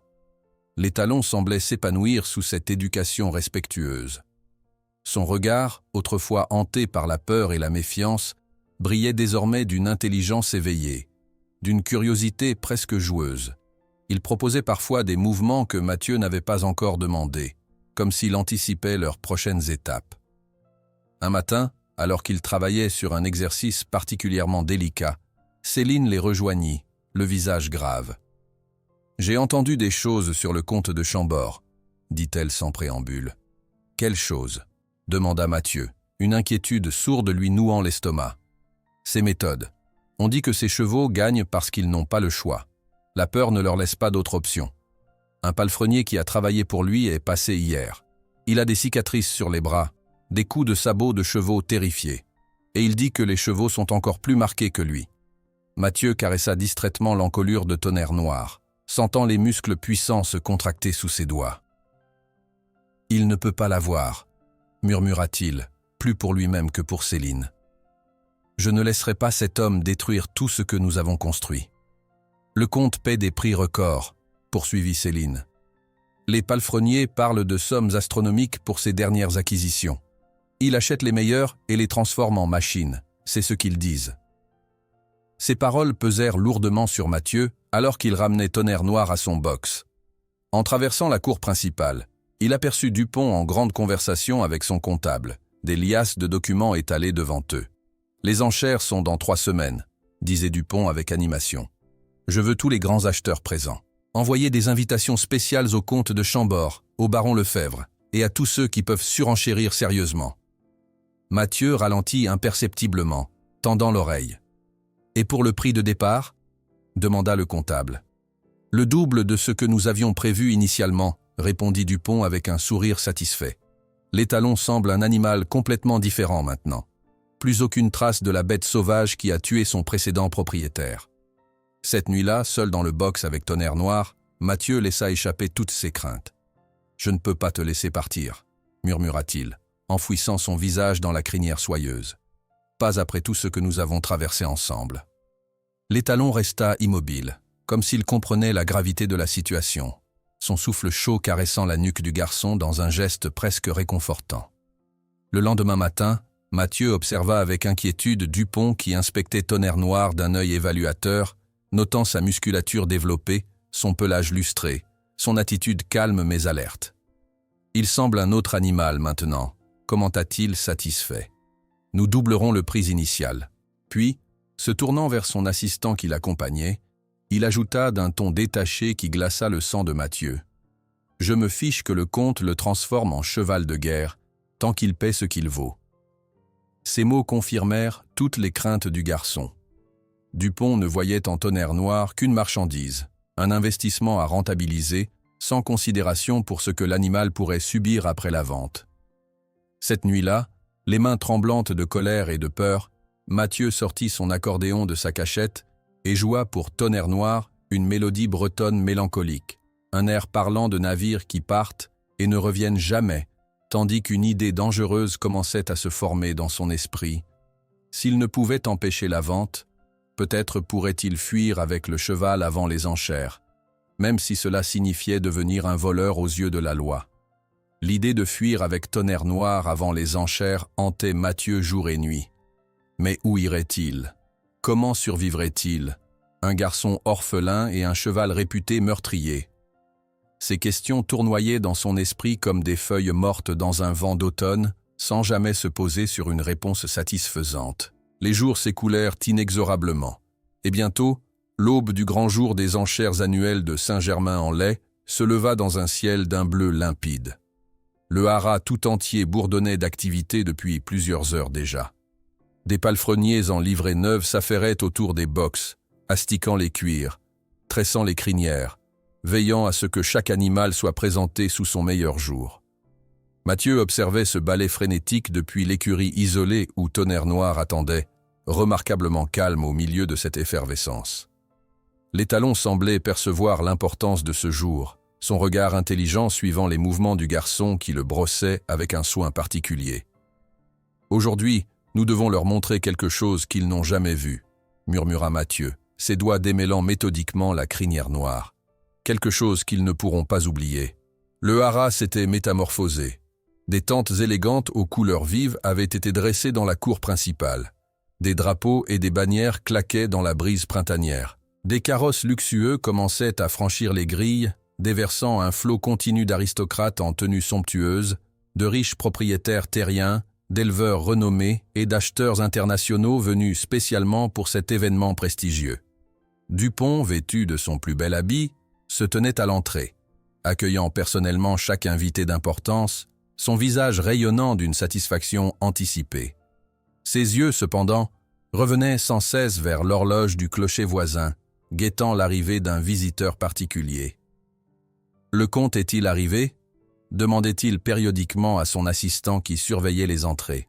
« Pas encore, monsieur, mais sa participation est confirmée. » Mathieu, à travers la fenêtre étroite de l'écurie, observait ce monde qui lui était étranger. Un monde d'opulence et de privilèges où chaque cheval n'était qu'un investissement, chaque relation une transaction potentielle. Céline se glissa discrètement à ses côtés, son visage habituellement serein marqué par l'inquiétude. « Comment vas-tu » demanda-t-elle doucement. « Je ne sais pas » admit Mathieu. « J'ai l'impression de me tenir au bord d'un précipice. » Elle posa une main réconfortante sur son épaule. « Tu as fait des miracles avec lui. Tous le verront aujourd'hui. » Le programme des enchères prévoyait que Tonnerre Noir soit présenté en dernier, comme le clou du spectacle. Dupont avait soigneusement orchestré cette journée pour que la valeur de l'étalon indomptable maintenant dressé atteigne des sommets inégalés. À midi précis, un mouvement d'agitation parcourut l'assemblée. Un carrosse noir imposant, tiré par 4 chevaux parfaitement assortis, franchit les grilles du haras. Sur les portières, des armoiries élaborées annonçaient l'arrivée du comte de Chambord. Dupont se précipita pour accueillir ce client prestigieux. Le comte descendit lentement de son véhicule. Un homme grand, sec, au visage anguleux surmonté de favoris grisonnants parfaitement taillés. Son regard froid balayait le haras comme celui d'un rapace évaluant un terrain de chasse. « Monsieur le comte, quel honneur !» s'inclina Dupont. « Votre présence illumine notre modeste événement. »« Je viens pour l'étalon noir », répondit le comte sans préambule. « Celui qu'on dit avoir été un meurtrier. Est-il vraiment dompté comme le prétendent vos affichés ? Vous en jugerez par vous-même lors de la démonstration, répondit Dupont avec un sourire obséquieux. Je puis vous assurer que vous ne serez pas déçus. Les enchères commencèrent par les lots les moins prestigieux. Jeunes pouliches, hongres de travail, quelques yearlings prometteurs. À chaque présentation, les prix montaient, stimulés par l'ambiance compétitive et le champagne qui coulait généreusement. Mathieu restait auprès de Tonnerre Noir, isolé de cette frénésie mercantile. Il avait revêtu la seule chemise propre qu'il possédait, un vêtement encore trop grand pour sa silhouette maigre, hérité d'un ancien palefrenier. Ses mains tremblaient légèrement tandis qu'il vérifiait une dernière fois l'état de l'étalon. « Monsieur Dupont souhaite que vous vous prépariez », annonça un assistant, passant brièvement la tête par la porte du box. « Votre démonstration commence dans une demi-heure. » Mathieu acquiesça silencieusement. Le moment qu'il redoutait et attendait à la fois était imminent. Il sortit son vieil accordéon de sa cachette et le glissa dans un sac de toile usé.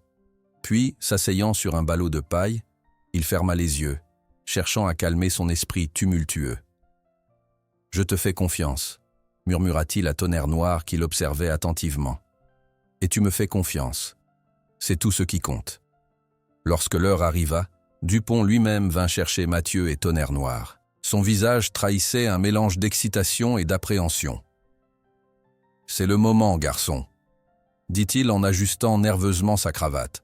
« N'oublie pas que la réputation de mon haras repose sur cette démonstration. » Il s'arrêta, observant l'accordéon que Mathieu tenait fermement. « Qu'est-ce que c'est que ça ?»« C'est nécessaire, monsieur », répondit Mathieu, soutenant son regard. « Vous verrez. » Dupont hésita, visiblement contrarié par cet élément imprévu.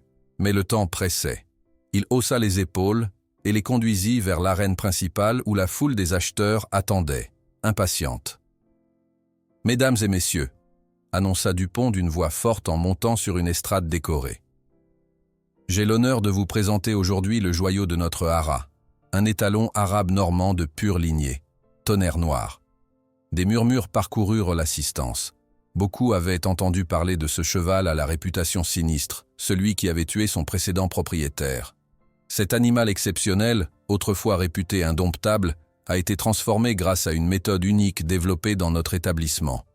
Pour vous le démontrer, je laisse la place à mon jeune dresseur spécial. Un silence expectatif tomba sur l'assemblée lorsque Mathieu entra dans l'arène, menant Tonnerre Noir uniquement avec une longe légère. Mais ce silence se transforma rapidement en rires étouffés et en commentaires moqueurs lorsque les spectateurs découvrirent le dresseur. Un garçon maigre, mal vêtu, sans bottes appropriées, tenant un sac de toile sous le bras. « C'est ça son grand dompteur de chevaux ?» lança quelqu'un depuis les premiers rangs. « Il a engagé un gamin des rues pour impressionner les acheteurs ?» renchérit un autre, déclenchant une vague d'hilarité. Mathieu encaissa ces moqueries sans broncher, son attention entièrement focalisée sur Tonnerre Noir. L'étalon, sensible à l'atmosphère, commençait à montrer des signes d'agitation, ses oreilles pivotant rapidement, ses naseaux dilatés captant les odeurs inconnues. D'un geste calme, Mathieu détacha la longe et libéra l'animal dans l'arène. Un hoquet collectif de surprise parcourut l'assistance. Tonnerre Noir, soudain libre, s'élança dans un galop puissant, longeant les barrières, sa crinière et sa queue flottant comme des bannières de jet. « Contrôlez cet animal !» cria quelqu'un, inquiet. Mais Mathieu restait immobile au centre de l'arène, observant tranquillement les mouvements de l'étalon.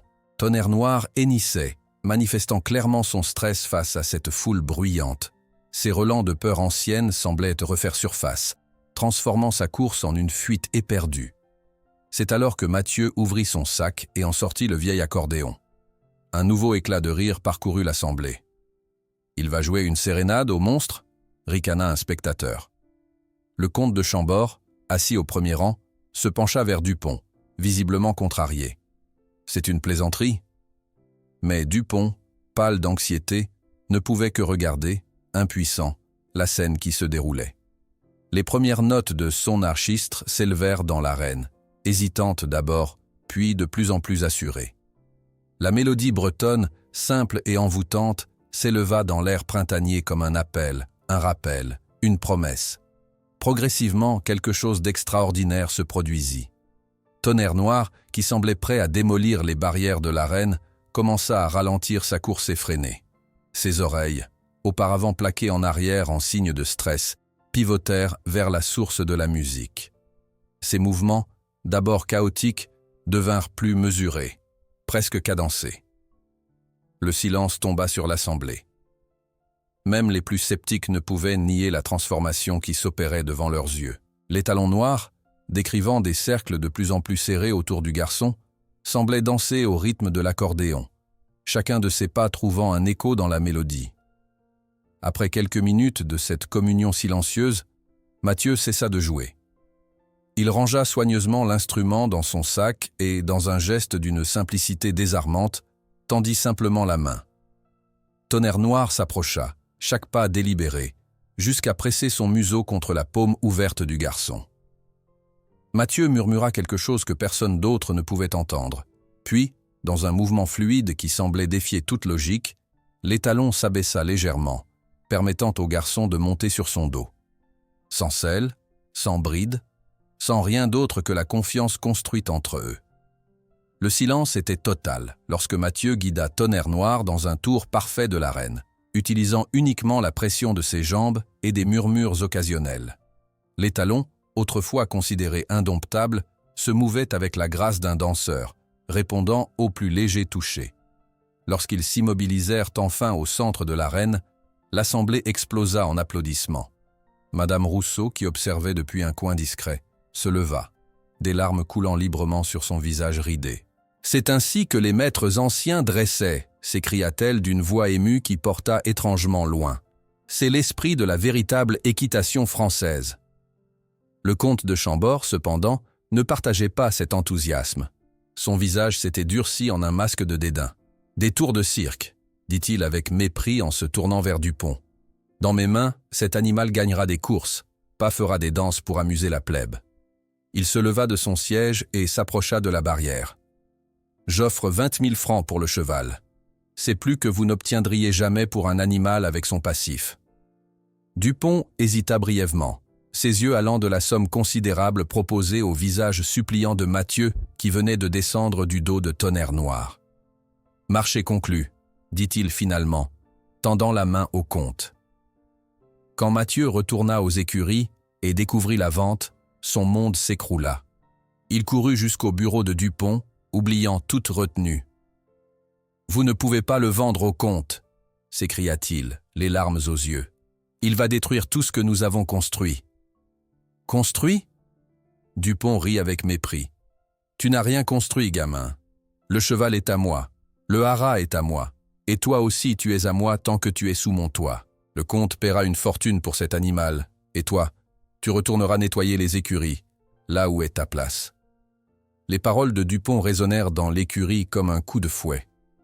Mathieu recula, son visage pâlissant sous l'effet du choc et de la colère. La brutalité de cette vérité le frappait de plein fouet.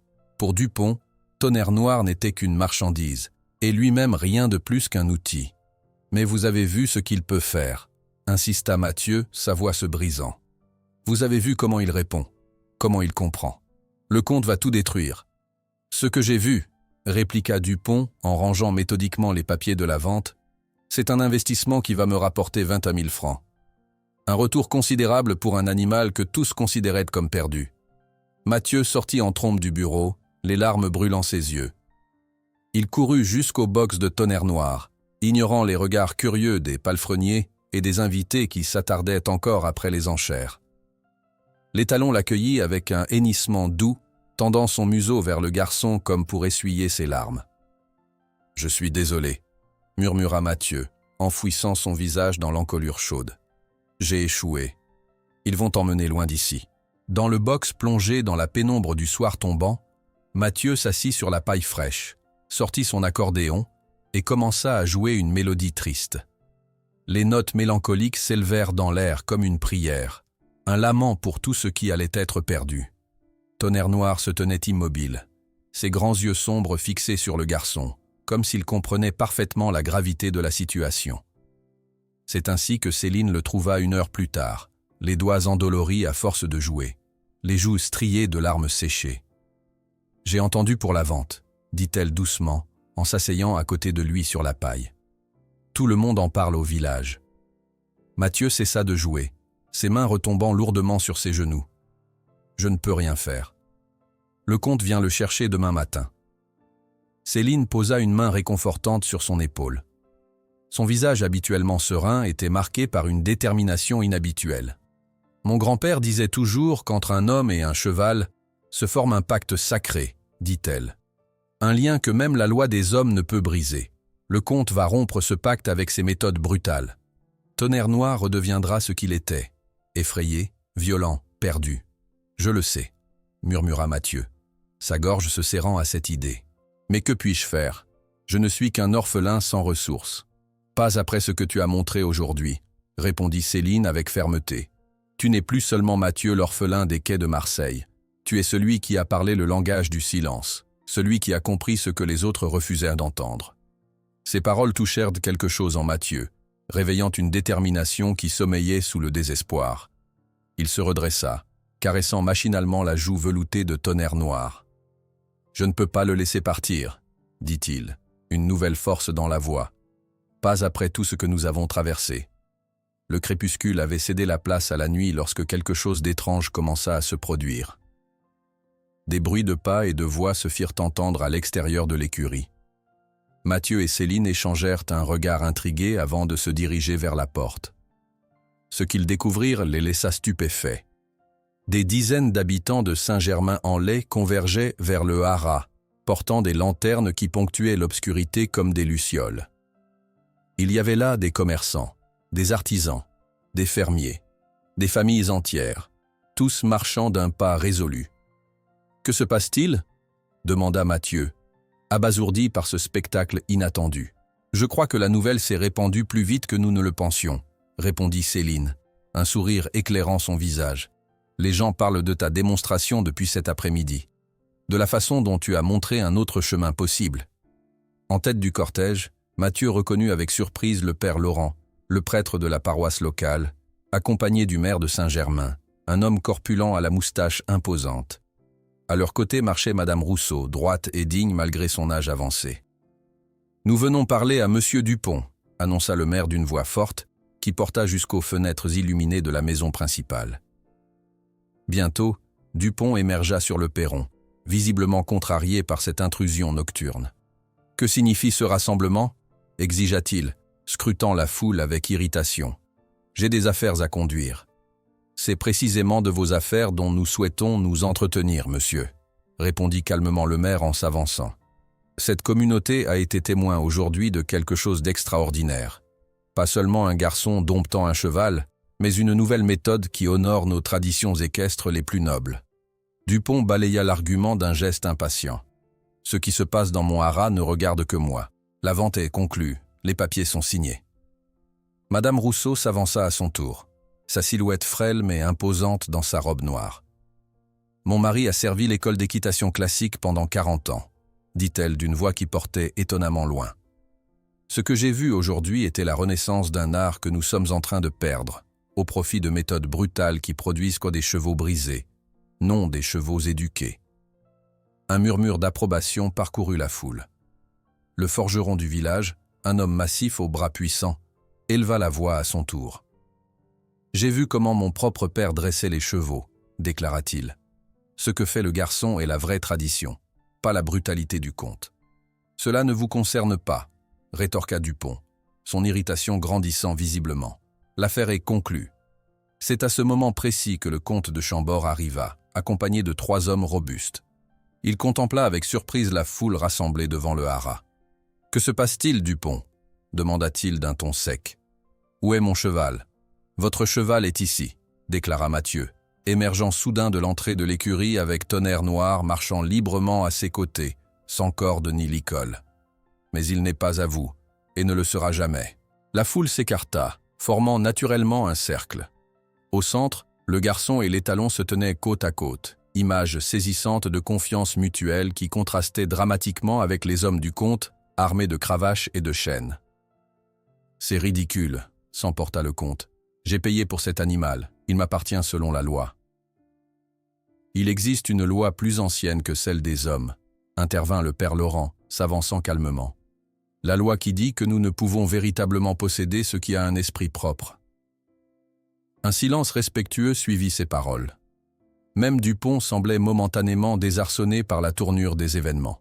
« Je propose un test », déclara Madame Rousseau, brisant le silence. « Si Tonnerre Noir choisit librement d'aller avec le comte, personne ici n'interférera. Mais s'il choisit de rester avec le garçon, le comte devra reconnaître qu'il y a des choses que l'argent ne peut acheter. » Des murmures d'approbation parcoururent l'assemblée. Le comte fusilla Madame Rousseau du regard, mais la présence du maire et l'opinion manifestement favorable de la foule le dissuadèrent de rejeter ouvertement la proposition. « Très bien », concéda-t-il avec une réticence évidente. « Finissons-en avec cette mascarade. » Mathieu s'éloigna de Tonnerre Noir, laissant l'étalon au centre du cercle humain. Son cœur battait à se rompre, mais il gardait une confiance absolue dans le lien qu'ils avaient d'eau forgé. Le comte se positionna d'un côté avec l'un de ses hommes tenant un seau d'avoine, une tentation puissante pour n'importe quel cheval. Mathieu se plaça de l'autre côté, main vide, offrant uniquement sa présence. Au signal du maire, tous deux appelèrent à l'animal. Le comte fit claquer sa cravache et lança des ordres autoritaires. Son assistant secouait le seau d'avoine, dont l'odeur alléchante portait dans l'air nocturne. Mathieu, quant à lui, resta silencieux, se contentant de regarder Tonnerre Noir dans les yeux, une main légèrement tendue. Un moment de tension extrême s'ensuivit. L'étalon regardait alternativement le comte et Mathieu, ses oreilles pivotant nerveusement, captant les sons contradictoires. La foule retenait son souffle, consciente d'assister à un moment décisif. Puis, avec des pas délibérés qui résonnaient dans le silence, Tonnerre Noir avança vers Mathieu. En atteignant le garçon, il abaissa la tête et pressa son museau contre sa poitrine, comme s'il écoutait son cœur. Un soupir collectif parcourut l'assemblée. Le comte, rouge de fureur, jeta sa cravache au sol avec violence. « Gardez votre cheval maudit !» s'écria-t-il. « Il est probablement ruiné pour les courses de toute façon. »« Pas ruiné », corrigea doucement Madame Rousseau. « Libéré. » Dupont, observant cette scène extraordinaire, semblait en proie à un conflit intérieur. Sa réputation dans la communauté, il le réalisait soudain, valait peut-être plus que les 20 000 francs du comte. De plus, la démonstration de l'après-midi et cette confrontation nocturne avaient attiré l'attention d'autres acheteurs potentiels, certains visiblement impressionnés par la méthode de Mathieu. « L'affaire est annulée, comte », déclara-t-il finalement. Puis, se tournant vers Mathieu, « Quant à toi, garçon… » Il hésita, pour la première fois incertain. Les regards de toute la communauté étaient fixés sur lui, attendant sa décision. « Peut-être y a-t-il quelque chose dans ta méthode qui mérite considération. Je propose un nouvel accord. Tu gardes Tonnerre Noir, sous ma propriété, mais tu auras la liberté de l'entraîner à ta manière. S'il gagne des courses, nous partagerons les prix. Et tu enseigneras tes méthodes à mes autres palefreniers. » Un murmure d'approbation parcourut la foule. Ce n'était pas une victoire totale, mais c'était un début. La reconnaissance que d'autres voies existaient, que celle de la domination brutale. Tandis que le soleil couchant projetait de longues ombres sur le haras, Dupont observait pensivement Mathieu guidant Tonnerre Noir vers les écuries, entouré d'habitants qui les saluaient avec respect et admiration. Et pour la première fois, le commerçant calculateur commença à voir quelque chose au-delà de la valeur monétaire. Une opportunité non seulement de profit, mais d'héritage. « Peut-être », murmura-t-il pour lui-même. « Existe-t-il plus d'un chemin vers la grandeur ?»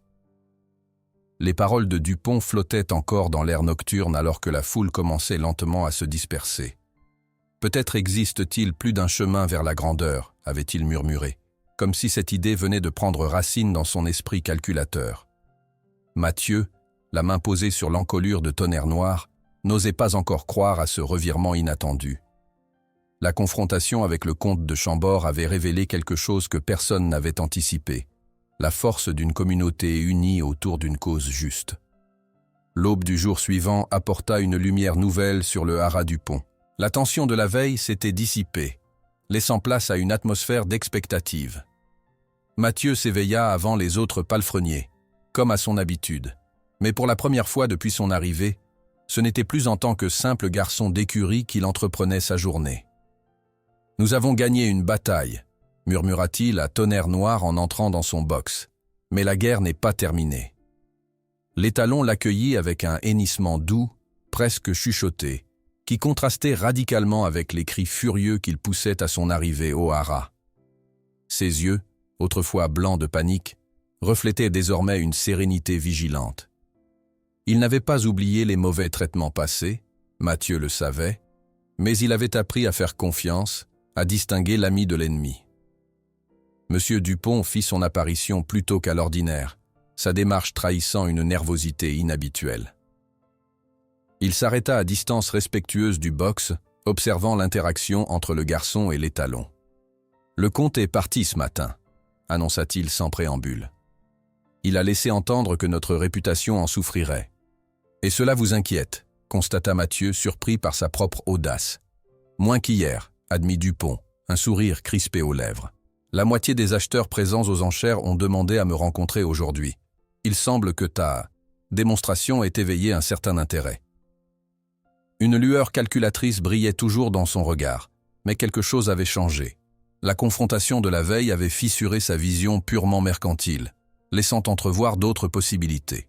« Nous devons discuter de notre arrangement », poursuivit-il. « Viens dans mon bureau après le petit déjeuner. » La réunion qui suivit transforma officiellement la position de Mathieu au sein du haras. De simple palefrenier, il devenait responsable de l'éducation de Tonnerre Noir et conseiller pour les cas difficiles. Un salaire modeste mais régulier lui serait versé, et surtout, il quitterait son lit de paille pour une véritable chambre dans la maison des employés. La question reste entière, conclut Dupont en signant le nouveau contrat. Que ferons-nous de Tonnerre Noir? Il est trop imprévisible pour les courses traditionnelles. Je ne sais pas encore, répondit honnêtement Mathieu, mais je sais qu'il a beaucoup à enseigner.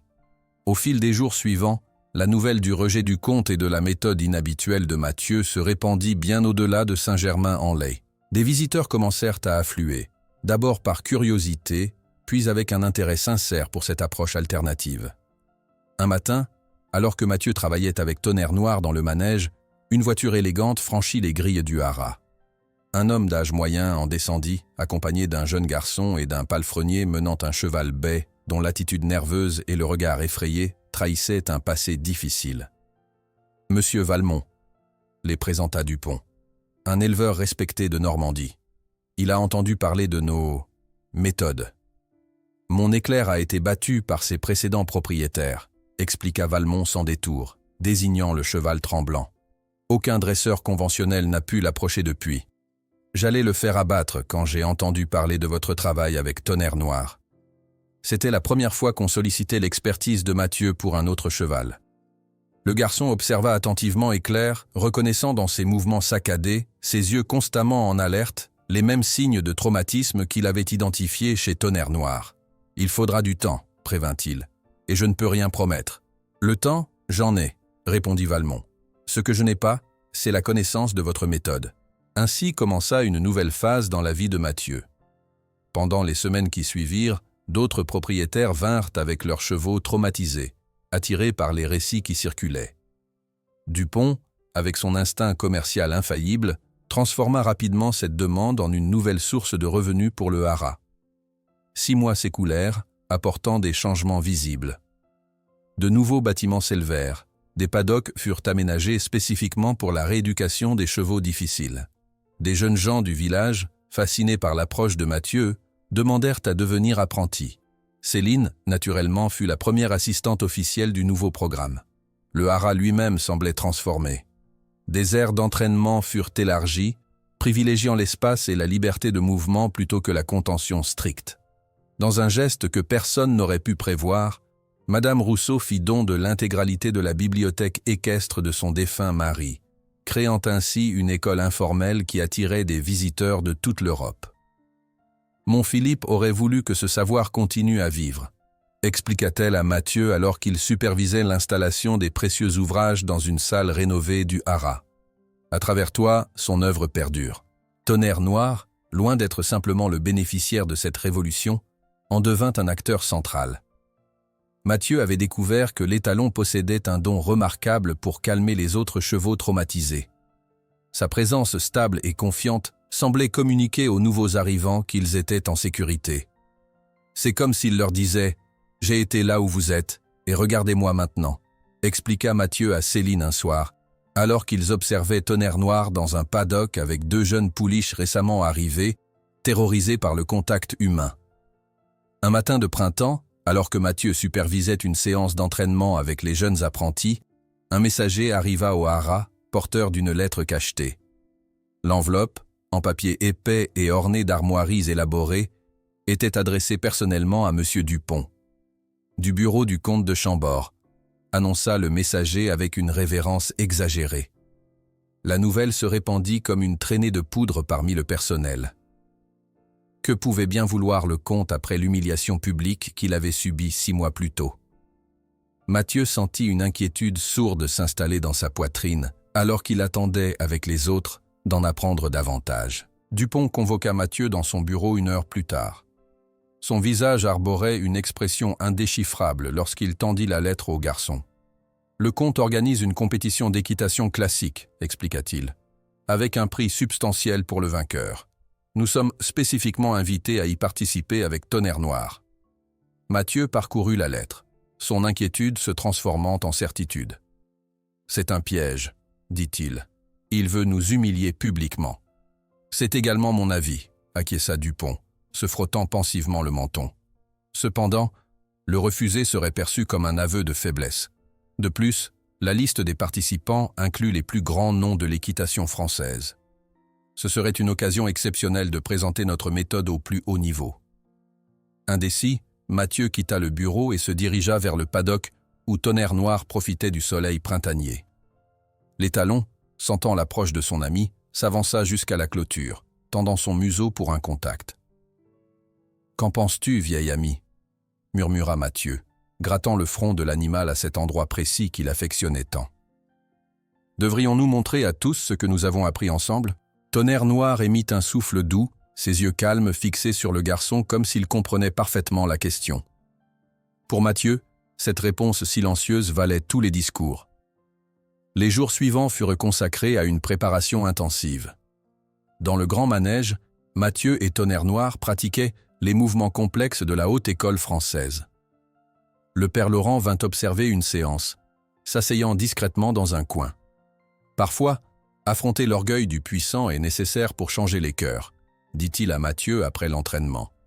Ce n'est pas de la vanité que de montrer la vérité au monde. La nouvelle de la compétition à venir se répandit rapidement dans la communauté de Saint-Germain-en-Laye. À la surprise de Mathieu, le soutien fut immédiat et enthousiaste. Le forgeron du village créa spécialement un mors exceptionnellement doux pour la présentation. Mon bisaïeul en fabriquait de semblables pour la cavalerie royale, expliqua-t-il en remettant l'objet finement ciselé à Mathieu. C'est un art que nous avons presque perdu. Les couturières s'associèrent pour confectionner un costume traditionnel d'écuyer pour Mathieu, tandis que les agriculteurs offraient leurs meilleurs produits pour renforcer Tonnerre Noir avant l'épreuve. Cette mobilisation spontanée touchait profondément le garçon, lui qui avait si longtemps vécu dans l'ombre, ignoré et méprisé. La veille du grand jour, alors que le soleil se couchait sur le haras transformé, Mathieu s'assit dans le box de Tonnerre Noir, son accordéon sur les genoux. Les mélodies bretonnes s'élevèrent doucement dans l'air du soir, évoquant la mer, le vent, la liberté. Demain, nous montrerons ce que signifie un véritable partenariat, murmura-t-il à l'étalon qui écoutait, attentif comme toujours à la musique de son ami. À l'aube du jour de la compétition, tandis que Mathieu préparait Tonnerre Noir pour le voyage jusqu'à Paris, Dupont s'approcha, le visage inhabituellement grave. Le comte a engagé des juges qui lui doivent des faveurs et fait venir ses meilleurs chevaux d'Espagne, dit-il, hésitant avant de poursuivre. Mais il y a autre chose que tu dois savoir. Si nous perdons aujourd'hui, le contrat que j'ai signé comporte une clause qui donne au comte le droit d'acheter Tonnerre Noir à un prix fixe. Un prix que, dans mon arrogance, j'ai cru ne jamais être pertinent. Les mots de Dupont frappèrent Mathieu comme un coup de poing. Une clause cachée dans le contrat, un piège soigneusement dissimulé par le comte de Chambord. Le garçon serra les poings, observant le soleil qui se levait paresseusement au-dessus des collines de Saint-Germain-en-Laye. « Pourquoi ne pas m'en avoir parlé avant ?» demanda-t-il, sa voix à peine audible.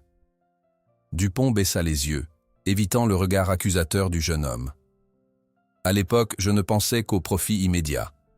20 000 francs représentaient une fortune. Et je ne croyais pas qu'un garçon des rues pourrait accomplir ce que tu as fait. 6 mois s'étaient écoulés depuis la confrontation nocturne qui avait sauvé Tonnerre Noir des griffes du comte. 6 mois de transformation pour le haras, pour Mathieu, et pour tous ceux qui les entouraient. Mais dans l'ombre, le comte avait attendu patiemment l'occasion de se venger.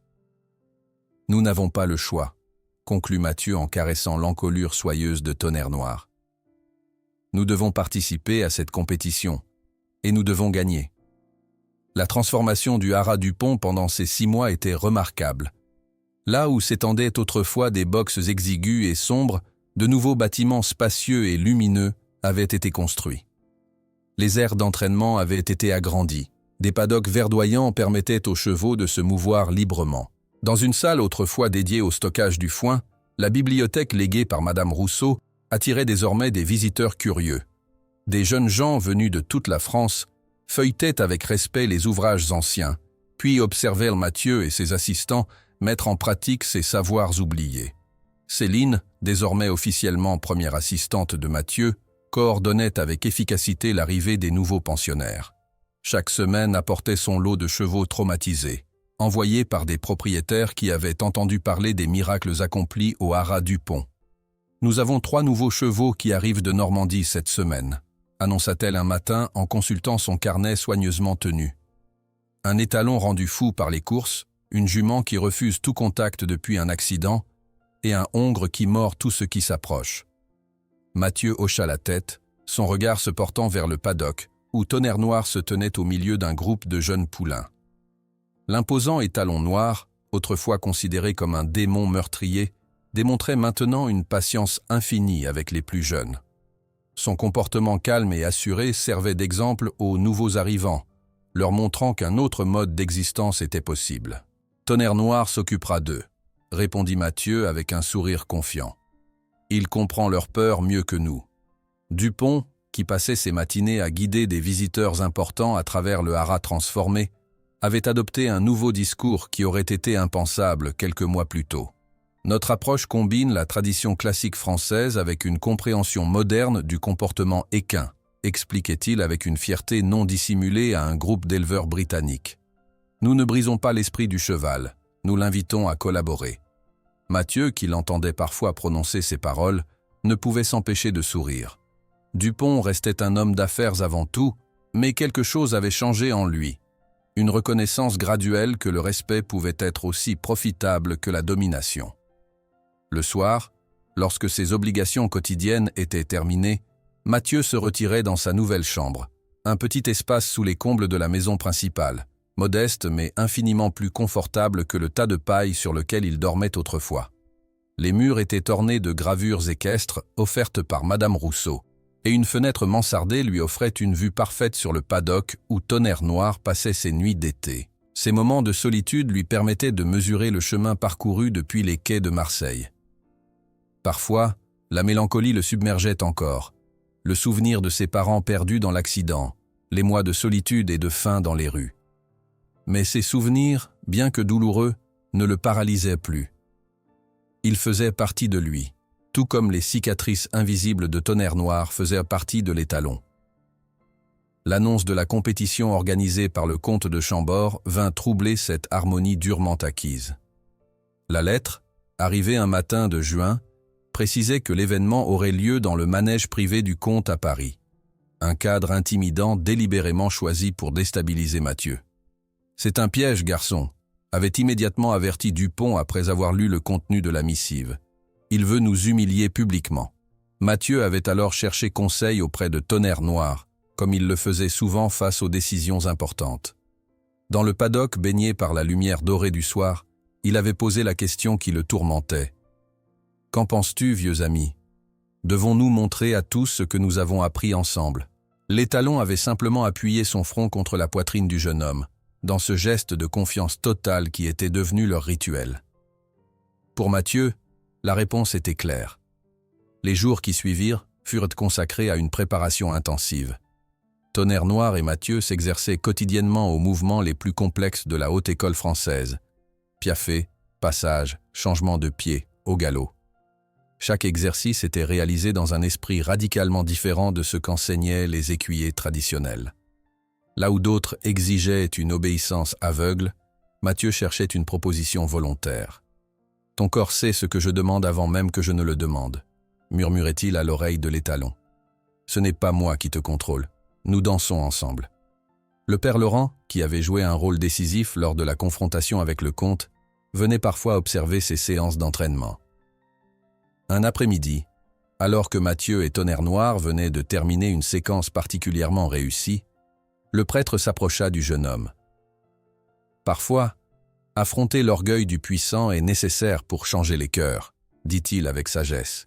Ce que tu montres n'est pas seulement une manière de dresser les chevaux, mais une façon de voir le monde. La communauté de Saint-Germain-en-Laye, touchée par l'histoire de Mathieu et Tonnerre Noir, se mobilisa spontanément pour soutenir leur préparation. Le forgeron du village créa un mors d'une douceur exceptionnelle, inspiré des modèles anciens.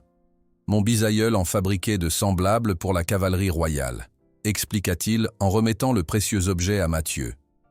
Un mors qui suggère plutôt qu'il n'impose. Les couturières s'associèrent pour confectionner un costume d'écuyer traditionnel, inspiré des gravures du XVIIIe siècle trouvées dans les livres de M. Rousseau. Les fermiers apportaient leurs meilleurs produits, avoine de qualité supérieure, pommes juteuses, herbes fortifiantes, pour assurer à Tonnerre Noir une condition physique optimale.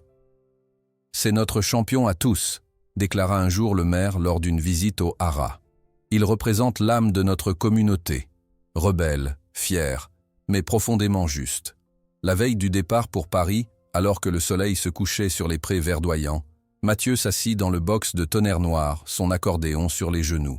Les mélodies bretonnes s'élevèrent doucement dans l'air tiède, évoquant la mer que l'étalon n'avait jamais vue, le vent qui avait bercé l'enfance de Mathieu à Marseille, la liberté qu'ils avaient reconquise ensemble. « Demain, nous montrerons ce que signifie un véritable partenariat », murmura-t-il, les yeux fermés, ses doigts dansant sur les touches usées de l'instrument. Et maintenant, alors que l'aube se levait sur le jour de la compétition, la révélation de Dupont venait tout remettre en question. Une clause cachée dans le contrat. Si Tonnerre Noir perdait la compétition, le comte pourrait l'acheter à un prix dérisoire, préalablement fixé. « Je ne le laisserai pas faire », déclara Mathieu, une détermination nouvelle dans la voix. « Même si je dois affronter tous les juges corrompus de France. » Le voyage vers Paris se déroula dans une atmosphère tendue. Tonnerre Noir voyageait dans une remorque spécialement aménagée pour son confort. Mais Mathieu ne pouvait s'empêcher de s'inquiéter. L'étalon n'avait pas quitté le haras depuis son arrivée tumultueuse, et Paris, avec son vacarme et sa foule, représentait un défi considérable pour un animal aussi sensible. En arrivant au manège privé du comte, Mathieu comprit immédiatement pourquoi cet endroit avait été choisi. Tout y était conçu pour impressionner et intimider. Des drapeaux et bannières aux armoiries des Chambord flottant partout, des laquais en livrée d'apparat, une architecture imposante qui écrasait le visiteur de sa grandeur aristocratique. Le comte les accueillit avec une politesse glaciale, son regard s'attardant sur Mathieu avec un mépris à peine dissimulé. « Ah, notre jeune prodige et sa bête apprivoisée », dit-il avec un sourire qui n'atteignait pas ses yeux. « J'espère que vous apprécierez cette journée consacrée à la véritable équitation classique. » Mathieu se contenta d'incliner respectueusement la tête, refusant de se laisser provoquer. Il se concentra plutôt sur Tonnerre Noir, murmurant des paroles rassurantes à l'oreille de l'étalon, tandis qu'il découvrait leur boxe temporaire. « Ce n'est qu'un autre défi, » lui dit-il doucement, « comme tous ceux que nous avons déjà surmontés ensemble. » Alors qu'il installait Tonnerre Noir, Madame Rousseau vint le rejoindre, élégante et digne malgré son âge avancé. Elle observa en silence pendant quelques minutes, puis s'approcha pour ajuster le costume traditionnel que portait Mathieu. « Souvenez-vous, dit-elle de sa voix douce mais ferme, vous n'êtes pas ici pour vaincre le comte, mais pour honorer votre cheval. » Ces paroles résonnèrent profondément en Mathieu. Elles lui rappelaient l'essentiel, au-delà de la compétition, des juges possiblement achetés, des manœuvres du comte, il y avait cette vérité fondamentale. Sa relation avec Tonnerre Noir transcendait tout cela. Ils avaient déjà gagné leur plus grande victoire le jour où l'Étalon Noir avait choisi librement de lui faire confiance. « Nous sommes prêts, » dit-il simplement. Le soleil de l'aube du jour de la compétition à Paris, caressant le dos de Tonnerre Noir qui semblait absorber sa lumière dans son pelage d'ébène, rappela à Mathieu ses premiers matins au haras où tout avait commencé, avec une mélodie bretonne jouée dans le silence d'une écurie endormie, et la première lueur de curiosité dans les yeux d'un cheval que tous croyaient perdu. L'aube se levait sur Paris, baignant les magnifiques jardins entourant le manège privé du comte de Chambord d'une lumière dorée. Malgré la beauté du lieu, Mathieu ne pouvait ignorer la boule d'angoisse qui lui nouait l'estomac. La révélation de Dupont sur la clause cachée du contrat résonnait encore dans son esprit. Si Tonnerre Noir ne remportait pas cette compétition, il retournerait aux mains du comte, cette fois, sans aucun espoir de salut. La capitale française s'éveillait à peine, mais déjà une effervescence particulière régnait autour du manège. Des carrosses élégants arrivaient les uns après les autres, déversant un flot continu d'aristocrates et de notables venus assister à l'événement. Les femmes en robes somptueuses, ombrelles délicates à la main, prenaient place dans les gradins réservés. Les hommes, en haut de forme et redingotes impeccables, discutaient avec animation des mérites comparés des différents participants. « Impressionnant, n'est-ce pas ?» murmura Dupont, qui venait de rejoindre Mathieu devant l'écurie temporaire où Tonnerre Noir attendait. Le comte a convoqué toute la haute société parisienne pour assister à notre humiliation. Mathieu ne répondit pas immédiatement, absorbé par la préparation minutieuse de Tonnerre Noir. L'Étalon, sensible comme toujours à l'atmosphère environnante, montrait des signes d'inquiétude. Ses oreilles pivotaient nerveusement, captant les bruits inconnus de la capitale, ses naseaux frémissaient aux odeurs étrangères. « Nous ne serons pas humiliés », dit finalement Mathieu, passant doucement la brosse sur le pelage noir brillant. « Nous montrerons une autre voie. » Le programme de la journée prévoyait que 6 cavaliers présentent leur monture selon les plus hauts standards de l'équitation classique. Le comte de Chambord avait fait venir spécialement d'Espagne ses meilleurs chevaux andalous, connus pour leur aptitude naturelle aux airs relevés de la haute école. À 10 heures précises, le comte, magnifiquement vêtu d'une redingote bleu nuit aux boutons dorés, prit place dans une loge ornée de ses armoiries. À ses côtés s'installèrent les 3 juges, tous des figures éminentes de l'équitation traditionnelle, tous notoirement liés au comte par des relations d'affaires ou de famille. « La partie est jouée d'avance », chuchota Céline, qui avait accompagné Mathieu pour l'assister. « Les dés sont pipés. »« Peut-être, » admit Mathieu, « mais ils ne peuvent juger que ce qu'ils voient, et aujourd'hui, ils verront quelque chose qu'ils n'ont jamais vu auparavant. » Un maître de cérémonie annonça l'ouverture de la compétition. Le premier cavalier entra dans l'arène sur un étalon andalou à la robe gris pommelé.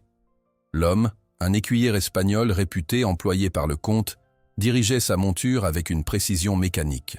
Le cheval exécutait chaque mouvement avec une exactitude indéniable, mais ses yeux révélaient une vérité que seul Mathieu semblait percevoir. Ils étaient vides, dépourvus de cette étincelle qui distingue un partenaire volontaire d'un serviteur soumis. Les présentations se succédèrent, toutes impressionnantes dans leur démonstration technique. Les chevaux du comte, parfaitement dressés, répondaient instantanément au moindre signal de leur cavalier. Pourtant, à chacun d'eux, Mathieu notait les marques révélatrices d'une éducation basée sur la crainte. Les traces d'éperons sur les flancs sensibles, les bouches abîmées par des morts sévères, le regard éteint des animaux réduits à l'état de machines obéissantes. La réaction du public variait selon les connaissances équestres de chacun. Les aristocrates traditionnels applaudissaient vigoureusement chaque démonstration de contrôle parfait. Les véritables connaisseurs, moins nombreux, observaient avec une réserve polie, conscients du prix payé par les chevaux pour cette obéissance absolue. Enfin vint le tour de Mathieu et Tonnerre Noir. Un murmure parcourut l'assistance lorsqu'ils entrèrent dans l'arène. Le contraste était saisissant. Après les écuyers mûrs, en tenue chamarrée et montant des chevaux aux harnachements complexes, voici un jeune homme simple, vêtu d'un costume traditionnel sobre, sur un étalon noir portant un équipement minimal. « Est-ce une plaisanterie ?» s'exclama un spectateur des premiers rangs. Le comte de Chambord arborait un sourire satisfait, certain que sa vengeance était en marche. Comment ce garçon des rues et son cheval autrefois sauvage pourraient-ils rivaliser avec des professionnels aguerris et leurs montures dressées depuis leur plus jeune âge?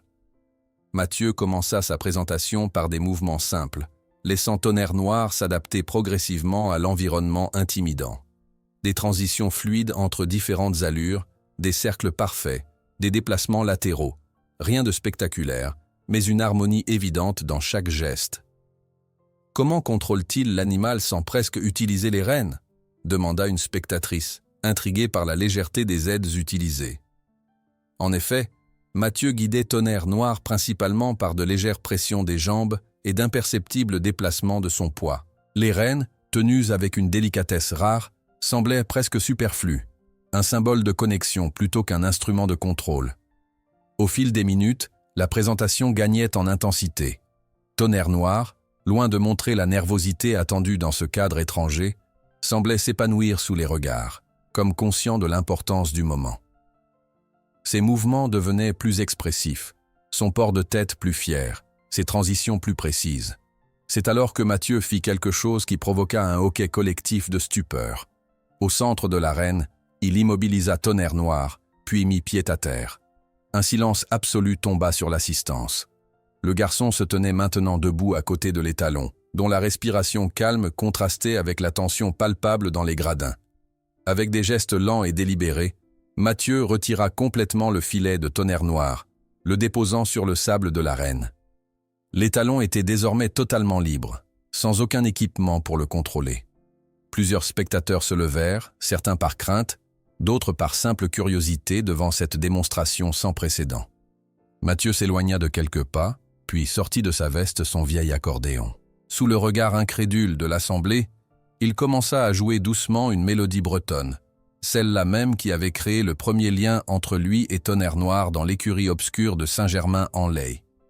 Ce qui suivit défia toute attente. L'étalon, plutôt que de profiter de sa liberté pour fuir cette arène stressante, commença à exécuter de son propre chef les mouvements les plus complexes de la haute école. Un piafé parfait, ses sabots effleurant à peine le sol dans un trottinement sur place d'une légèreté surréaliste. Puis, un passage majestueux, chaque foulée suspendue dans les airs comme si la gravité n'avait plus d'emprise sur lui. Enfin, dans un mouvement d'une beauté stupéfiante, il s'éleva dans une levade impeccable, dressé sur ses postérieurs, son corps formant un angle précis avec le sol, immobile dans cette posture exigeante qui représentait l'apogée de l'art équestre classique. Tout cela sans aucune commande visible, uniquement guidé par la musique et la présence de Mathieu qui se tenait à distance, ses doigts dansant sur les touches usées de l'accordéon, son regard fixé sur celui de l'étalon dans une communication silencieuse que tous pouvaient voir mais que peu pouvaient comprendre. Madame Rousseau, assise discrètement au dernier rang, ne put retenir ses larmes. « C'est ainsi que mon Philippe définissait l'art équestre », murmura-t-elle à sa voisine. « Non pas faire au cheval, mais lui permettre de faire. » Le comte de Chambord observait la scène avec une rage croissante. Son visage s'était empourpré.